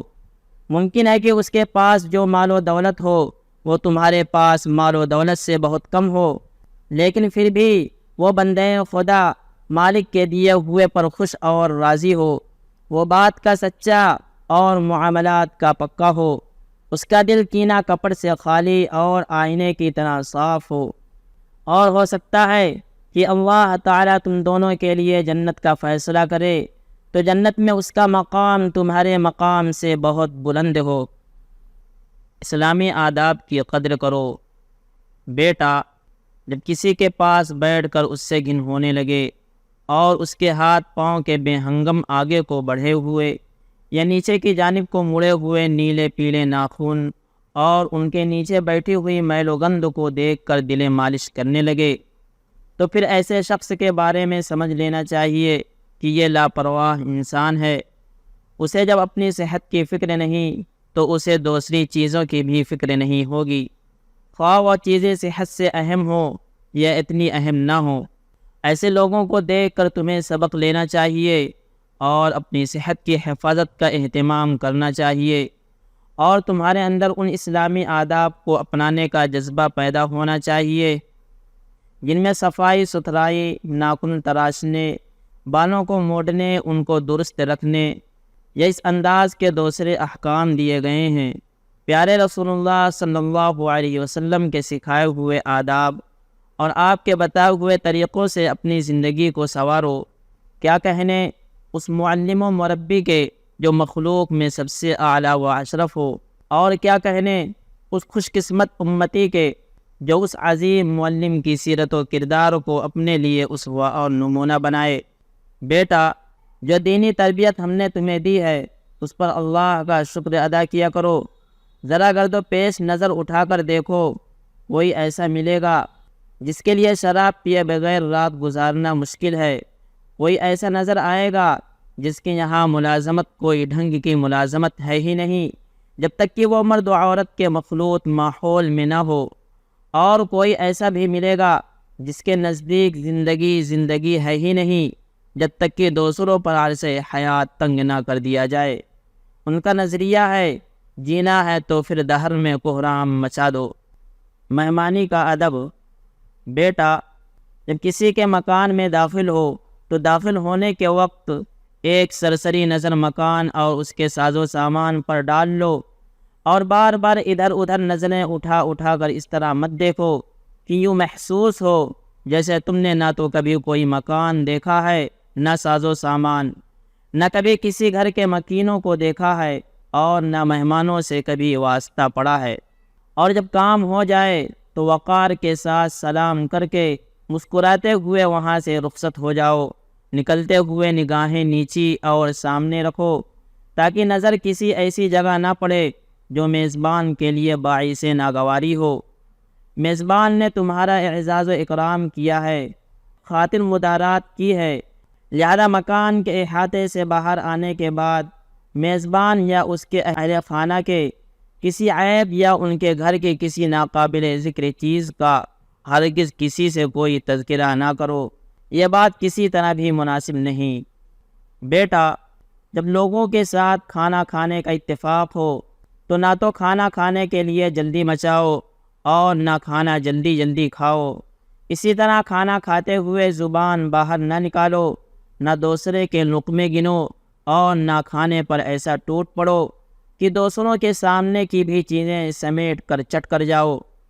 منہ میں لقمہ لے کر نہ بولو، خوب شکم سیر ہو کر نہ کھاؤ، بلکہ کچھ گنجائش باقی رکھو، ہو سکتا ہے کھانے کے بعد جوس یا پھل فروٹ بھی آئے۔ دسترخوان پر اتنی دیر تک نہ کھاؤ کہ اور لوگ تو پہلے اٹھ جائیں اور تم سب سے آخر میں اٹھو۔ منہ کی صفائی اور دانتوں کا خیال کرتے ہوئے چہرہ ڈھک لو، اور کھانے سے جب فارغ ہو چکو تو پھر اب دیر تک وہاں مت بیٹھو۔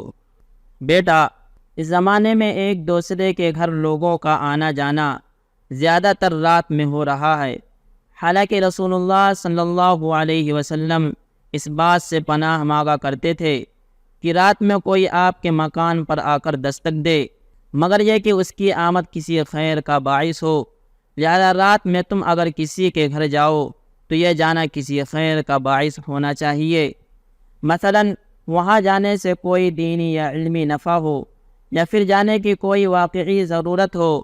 اسی طرح رات میں اگر کوئی آپ کے گھر آئے تو آپ کی اس کے ساتھ ملاقات ایسی ہو جو خیر کا باعث ہو۔ رات کے وقت بے مقصد کسی کے یہاں آنے جانے اور فضول وقت ضائع کرنے سے پرہیز کرنا چاہیے۔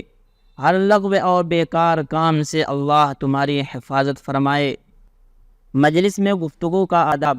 بیٹا، اگر تم کسی مجلس یا پروگرام میں شرکت کرو تو سننا زیادہ اور بولنا کم ہونا چاہیے، اور جب گفتگو کرو تو تمہاری گفتگو مختصر ہونی چاہیے تاکہ دوسروں کو بھی اپنی بات کہنے کا موقع مل سکے۔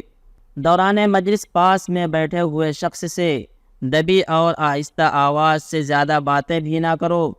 مجلس میں خلاف شرع کوئی کام ہونے لگے تو مناسب انداز میں اس کے روکنے کی کوشش کرو، اور اگر روکنا تمہارے بس میں نہ ہو تو مجلس سے اٹھ جاؤ۔ بیٹا، اگر تم معزز اور باحیثیت انسان بننا چاہتے ہو تو گفتگو کرتے ہوئے اوٹ پٹانگ بولنے اور بیہودہ گوئی کرنے سے پرہیز کرو، زندگی سے لطف اٹھاؤ۔ مگر بیٹا، اس زندگی میں جی بہلانے کے لیے بہت کچھ ہے، تم شوق سے سیر و تفریح کرو، کھیلو کودو، ہنسو مسکراؤ، آرام دہ بستر پر چین کی نیند لو، فراخی اور آسودگی حاصل کرو، پرفضا جگہ میں ہوا خوری کرو، یہ سب کچھ کرو، بس اتنا خیال رہے کہ ان سب چیزوں میں لگ کر اپنی دینی اور دنیاوی ذمہ داریوں کو نہ بھولو، اور نہ ہی اپنی ذات سے کسی کو کوئی تکلیف پہنچاؤ۔ بقول شاعر، تم شوق سے کالج میں پڑھو، پارک میں کھیلو، جائز ہے غباروں میں اڑو، چرخ پہ جھولو، پر ایک سخن بندے عاجز کی رہے یاد، اللہ کو اور اپنی حقیقت کو نہ بھولو۔ بری عادتوں سے پرہیز۔ بیٹا، بعض نوجوانوں کو بے توجہی میں کوئی بری عادت لگ جاتی ہے، اور رفتہ رفتہ وہ عادت ایسی پختہ ہو جاتی ہے کہ اس کا چھوڑنا مشکل ہوتا ہے۔ مثلا بعض لوگ کسی گالی یا کسی نامناسب جملے کے اس طرح عادی ہو جاتے ہیں کہ ہر تھوڑی تھوڑی دیر پر اسے دہراتے رہتے ہیں۔ کسی کا کوئی تکیہ کلام بن جاتا ہے، دوران گفتگو موقع بے موقع زبان پر آتا رہتا ہے۔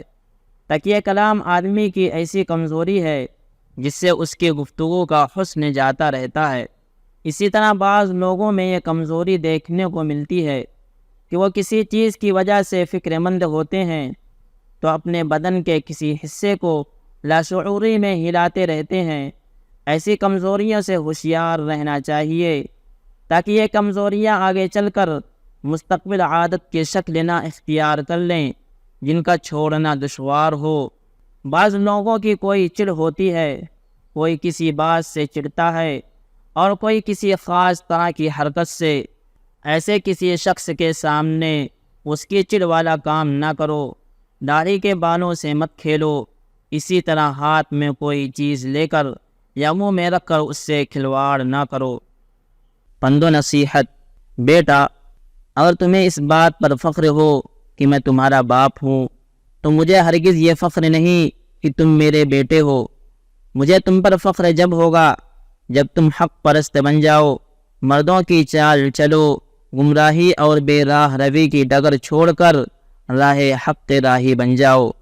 بیٹا، تم رشد و ہدایت کے درخشاں تارے بنو تاکہ لوگوں کو تم سے ہدایت اور رہنمائی ملے۔ دنیاوی اسٹار نہ بنو جس کی اداکاری سے لوگوں کو ہنسی آئے۔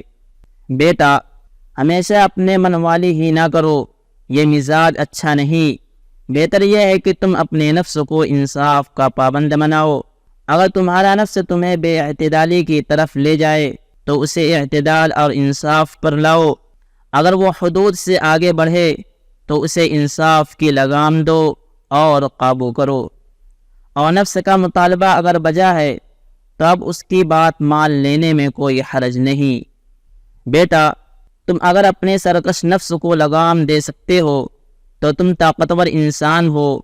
بقدر ضرورت مال پر اگر قناعت کر سکتے ہو تو تم دل کے غنی اور بادشاہ ہو۔ علم و ادب اور شرافت و شائستگی سے اگر آراستہ ہو تو تم سردار اور عالی مقام ہو۔ جب تک تمہارا مقصد زندگی اللہ کی رضا اور اس کے دین کی سربلندی ہے، تمہاری زندگی سراپا عبادت اور جہاد ہے۔ بیٹا، تمہاری ہتھیلیوں میں تراوٹ ہے، معصیت کا ارتکاب کر کے اس تراوٹ کو خشک نہ کرو۔ تمہارے قدم مضبوط ہیں، گناہ کر کے ان کو کمزور نہ کرو۔ تمہاری نظر تیز ہے، بدنگاہی کر کے اس کی تیزی ختم نہ کرو۔ تمہارے کانوں کی سماعت اچھی ہے، ان سے وہ آوازیں نہ سنو جن کا سننا اللہ تعالیٰ نے حرام قرار دیا ہے۔ اپنے حواس، آنکھ، ناک، کان، زبان اور ہاتھ پاؤں کو ایسی چیزوں میں استعمال نہ کرو جو تمہارے لیے نقصان دہ ہیں، آخر ان چیزوں کا بھی آخرت میں حساب دینا ہے۔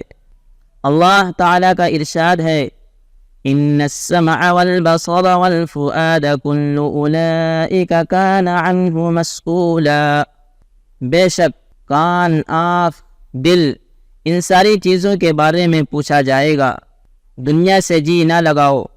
بیٹا، دنیا سے دھوکہ نہ کھانا۔ بہت سے لوگ اس دنیا سے دھوکے میں مبتلا رہے، بالآخر یہاں سے ایک دن کوچ کر گئے اور سوائے نقصان کے کچھ بھی ہاتھ نہ لگا۔ وہ یہاں کی لذتوں سے شکم سیر ہوتے رہے لیکن ان کے حقیقی لطف سے محروم رہے۔ بڑے بڑے محلات تعمیر کیے، خزانے جمع کیے اور لمبی لمبی آرزوئیں پالی، لیکن زندگی نے وفا نہ کی اور جلد راہی ملک عدم ہو گئے۔ بیٹا، دنیا اور دنیا کے خمیر میں ویرانی ہے۔ یہاں کوئی چیز نہ ہمیشہ رہی ہے نہ سدا رہنے والی ہے، لہذا دنیا سے منہ موڑ کر سدا رہنے والی زندگی اور ہمیشہ باقی رہنے والے گھر کے لیے کام کرو۔ وہاں کی بھلائی حاصل کرنے کے لیے ہمہ وقت سرگرم عمل رہو۔ بیٹا، دنیا تو انسان سے خود ہی چمٹی ہوتی ہے، لہذا انسان کو اس سے چمٹنا نہیں چاہیے، اس سے دوری اختیار کرو، اور اگر اس سلسلے میں اپنے نفس سے لڑائی کرنی پڑے تو اس سے لڑائی کرو۔ اس کوشش کے باوجود بھی یہ دنیا کسی نہ کسی راہ سے تمہیں پا ہی لے گی۔ اس سے پہلے کہ اس دنیا کے شرارے تم سے لپٹ کر تمہیں جلا ڈالیں، تم اس سے حفاظت کا سامان اختیار کرنے میں جلدی کرو۔ بیٹا، جو شخص دنیا میں عیش و آرام میں لگ جاتا ہے وہ دنیا ہی کا ہو کر رہ جاتا ہے، لہذا کام میں لگو محنت اور جفا کشی کرو، سستی کاہلی اور کمزوری کا شکار مت ہو، اور باطل سے ہوشیار اور چوکنا رہو، ورنہ باطل تمہیں مغلوب کر دے گا۔ بیٹا، دنیا میں ہر طرف حرام ہی حرام زیادہ ہے، تم یہاں کی صرف حلال چیزوں کو ہی حاصل کرو، یہاں ہر سو شر ہی شر ہے، تم خیر کے حصول میں اوروں سے آگے بڑھنے کی کوشش کرو، یہاں ہر سمت معصیت ہی کا چلن ہے، تم طاعت فرما برداری کو اپنا شیوا بناؤ۔ بیٹا، جو آدمی دنیا میں حلال کا طالب ہوتا ہے، حلال اسے مل جاتا ہے، اور بسا اوقات اتنا ملتا ہے جو اس کی ضرورت سے بھی زائد ہوتا ہے۔ اسی طرح حرام کے طالب کو حرام بھی مل جاتا ہے، اور بسا اوقات اتنا ملتا ہے جو ضرورت سے بہت زیادہ ہوتا ہے، اور بسا اوقات اتنا ملتا ہے جو ضرورت سے بہت زیادہ ہوتا ہے۔ زندگی کی ضروریات کو پورا کرنے کے لیے اگر حرام طریقے ہیں جن میں آدمی کے لیے طرح طرح کے نقصانات پوشیدہ ہیں، تو ان کے حلال متبادل بھی موجود ہیں جو آدمی کے حق میں دینی اور دنیاوی ہر اعتبار سے بہتر ہیں۔ اس دنیا میں حلال کے طالب بھی ہیں اور حرام کے بھی چاہنے والے ہیں۔ زندگی سراپا امتحان ہے، احتیاط سے زندگی گزارنے والا ہی اس امتحان میں کامیاب اور سرخرو ہو سکتا ہے۔ زندگی کی گمراہیوں سے اللہ تعالی ہم سب کی حفاظت فرمائے۔ غموں کا علاج۔ بیٹا، زندگی میں بعض لمحے ایسے بھی آتے ہیں جس میں آدمی پر رنج و غم اور مصائب و آلام کا وہ ہجوم ہوتا ہے کہ دنیا اس کی نظروں میں تاریک ہو جاتی ہے اور مشکل سے نکلنے کی کوئی صورت نظر نہیں آتی۔ ایسے میں آدمی یا تو مایوس ہو کر بیٹھ جاتا ہے یا پھر نکلنے کی کوئی ایسی راہ اختیار کرتا ہے جس میں اللہ کی ناراضگی ہوتی ہے۔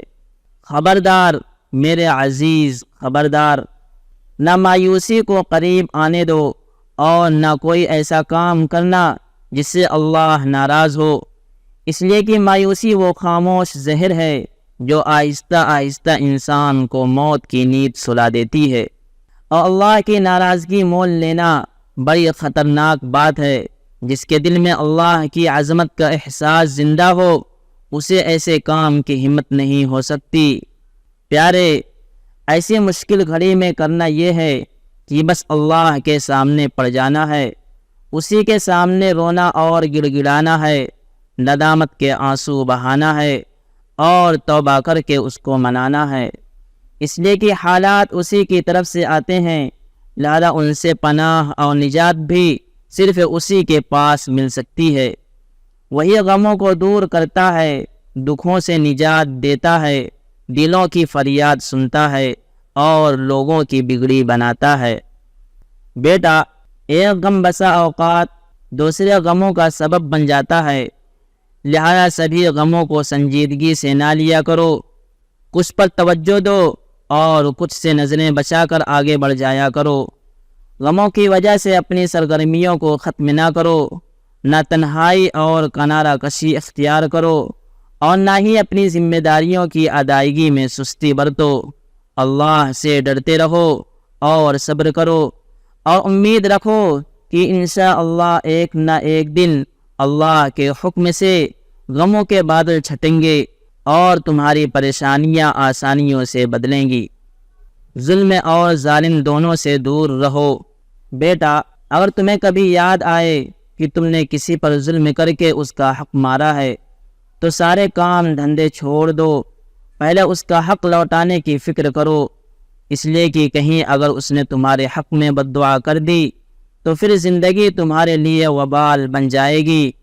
کبھی تم پریشان ہوگے، کبھی بیوی بچے پریشان ہوں گے، کبھی مال اور کاروبار پر آفت آئے گی اور کسی چیز سے فائدہ نہ اٹھا سکو گے، نہ صحت سے، نہ مال سے اور نہ ہی آل و اولاد سے۔ مظلوم کی فریاد سیدھے اللہ تک پہنچتی ہے اور کبھی رد نہیں ہوتی۔ بیٹا، بدلہ لینے میں کسی پر ظلم نہ کرو، پہلے اس نے تم پر زیادتی کی تھی، اب اگر بدلہ لینے میں تم نے زیادتی کر دی تو زیادتی کا وبال اب تم پر ہوگا۔ بیٹا، جو شخص ظلم کا عادی ہو جاتا ہے وہ ذلت کی موت مرتا ہے اور قیامت میں بھی اسے رسوائیوں کا سامنا ہونا ہے۔ یہ ظلم کل اندھیروں کی شکل میں اس کے سامنے آئے گا۔ بیٹا، نہ کسی ظالم کے لیے سایہ بنو اور نہ کسی ظالم کے سائے میں بیٹھو، یعنی نہ تو اس کے لیے سہارا بنو اور نہ ہی اس کا سہارا لو۔ بیٹا، اگر ظالم سے تم نے کنارہ کشی اختیار کی اور اس سے ناراض ہو کر اس نے تمہارے لیے کوئی دروازہ بند کر دیا تو گھبرانے کی ضرورت نہیں، وہ ایک دروازہ بند کرے گا اور اللہ تعالیٰ تمہارے لیے دوسرے کئی دروازے کھول دے گا۔ بیٹا، کسی ظالم سے لگاؤ نہ رکھو ورنہ دوزخ کی آگ میں جلنا ہوگا، اور اس کے رویے سے رضامندی کا اظہار نہ کرو ورنہ اللہ تم سے ناراض ہو جائے گا، اور اس کے سائے سے بھی فائدہ نہ اٹھاؤ ورنہ گناہ میں تم بھی اس کے شریک قرار پاؤ گے۔ بیٹا، سب سے بدترین انسان وہ ہے جو سب سے بڑا ظالم ہو، یا پھر وہ ہے جو سب سے زیادہ اپنے ماں باپ کا دل دکھاتا ہو، یا پھر وہ ہے جو اپنے دوستوں کے حق میں سب سے زیادہ بے وفا اور غدار واقع ہوا ہو، یا پھر وہ ہے جو سب سے زیادہ احسان فراموش ہو، یا پھر وہ ہے جو بے حیائی میں اس درجہ بڑھ گیا ہو کہ اسے اللہ کی نافرمانیوں کی کوئی پرواہ ہی نہ ہوتی ہو۔ نظام الاوقات کے پابند بنو۔ بیٹا، اپنے لیے ایک پروگرام اور ایک نظام الاوقات بناؤ اور پھر اچھی طرح اس کی مکمل پابندی کرو۔ نظام کی پابندی طبیعت پر گراں ہوتی ہے، اس لیے کہ طبیعت اس سے جی چراتی ہے۔ اگر سختی سے اسے کنٹرول نہ کیا گیا تو وہ مزید سرکش بے قابو ہوتی چلی جائے گی، کاہلی اور سستی اس کی عادت بن جائے گی، پھر تمہاری وقت جیسی متاع عزیز بیکار ضائع ہوتی رہے گی۔ بیٹا، تم نے اپنی زندگی کے لیے جو پروگرام ترتیب دیا ہے اس میں کچھ وقت ایسا بھی ہونا چاہیے جس میں تم تنہائی میں بیٹھ کر درپیش مسائل پر گہرائی اور سنجیدگی سے غور کر کے ان مسائل کی تہ تک پہنچ سکو۔ اگر تمہارے نظام الاوقات میں مسائل پر سنجیدگی سے غور کرنے کے لیے وقت نہیں تو تمہارے ہر طرف میڈیا نے جو یہ شور اور ہنگامہ برپا کر رکھا ہے تم اسی میں کھو کر رہ جاؤ گے۔ میڈیا کے ہنگاموں اور پروپیگنڈوں سے آدمی بسا اوقات ایسا گمراہ ہوتا ہے اور اس طرح حیران و پریشان ہوتا ہے کہ اسے کچھ سمجھ میں ہی نہیں آتا کہ کہاں جائے اور کیا کرے۔ لہذا بہت چوکنے اور محتاط ہو کر زندگی گزارو، اور مسلمانوں کی بڑی اکثریت بطور خاص وہ لوگ جو صلاح و تقوی سے بہراور اور عام مسلمانوں کی اصلاح کے لیے کوشاں ہیں، ہمیشہ انہی سے وابستہ رہو اور ان کی راہ سے ہٹ کر کوئی اور راہ اختیار نہ کرو۔ بیٹا، اپنے نظام الاوقات میں خود اپنی ذات کے لیے بھی کچھ خالی وقت رکھو جس میں تم ہر طرح کی بیرونی تاثیر سے دور ہو کر تنہائی میں اپنی عقل سے یہ سوچو کہ اس وقت تمہاری دینی حالت کیسی ہے، تمہاری زندگی رب کے احکامات کی پابند کتنی ہے، اور جو حقیقی زندگی تم سے مطلوب ہے تم اس سے کتنا دور یا کتنا قریب ہو۔ اپنی ذات کا محاسبہ کرنے کے لیے یہ تنہائی انتہائی ضروری ہے، اس لیے کہ آل و اولاد، دوست و احباب، مراسم و تعلقات اور دنیا کے دھندے، یہ ساری چیزیں آدمی کو ایسا غافل بنا دیتی ہیں کہ اسے اپنے مقصد حیات اور اپنی زندگی کی اصل ذمہ داری کا احساس بھی نہیں رہ جاتا۔ مشتبہ معاملات اور مشتبہ جگہوں سے دور رہو۔ بیٹا، کوئی معاملہ یا اسکیم اگر تمہیں مفید اور پرکشش نظر آئے اور تمہیں بار بار اپنی طرف متوجہ کرے تو بلا سوچے سمجھے اس کے کر گزرنے کا فیصلہ نہ کر لو، بلکہ پہلے اس کا شرعی حکم جاننے کی کوشش کرو تاکہ معاملہ شرعی اعتبار سے تم پر اچھی طرح واضح ہو جائے، پتہ چل جائے کہ معاملہ حلال ہے یا حرام۔ اگر معاملہ میں تفصیل ہے، مثلا یہ کہ کچھ شرطوں کی رعایت کے ساتھ معاملہ جائز ہے اور ان کے بغیر ناجائز، یا معاملہ کی کچھ صورتیں شرعی اعتبار سے درست ہیں اور کچھ نادرست ہیں، تو اس تفصیل کا تمہیں علم ہونا چاہیے۔ ان چیزوں کو جانے بغیر معاملہ کر گزرنا آدمی کے دین و ایمان کے لیے خطرناک ہو سکتا ہے۔ جن اسکیموں میں آدمی کے لیے کشش کا سامان موجود ہو، وہاں آدمی کو اپنے نفس سے بہت ہوشیار رہنا چاہیے، اس لیے کہ ایسے معاملات میں عموماً حظ نفس کا بہت دخل ہوتا ہے۔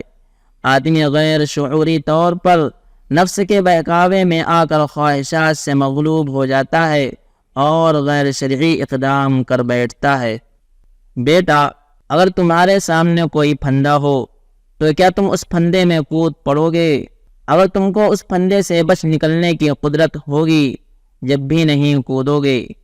اسی طرح شبہے اور تہمت کی جگہوں میں بھی بے سوچے سمجھے مت گھس جایا کرو، خواہ تمہیں یقین ہو کہ تم ایسی جگہوں میں جا کر حرام میں مبتلا نہیں ہوگے، اس لیے کہ وہاں جا کر تم نے اگر بد نظری کر لی یا حرام مصافحہ کر لیا یا کوئی اور غلط قدم اٹھا لیا، تم نے پہلی مرتبہ صرف اگر اتنا ہی کر لیا تو شیطان کی نظروں میں یہ بھی بہت ہوگا اور اس کو بھی وہ اپنی بڑی کامیابی سمجھے گا۔ سبحان ربک رب العزت عما یصفون وسلام علی المرسلین والحمد للہ رب العالمین۔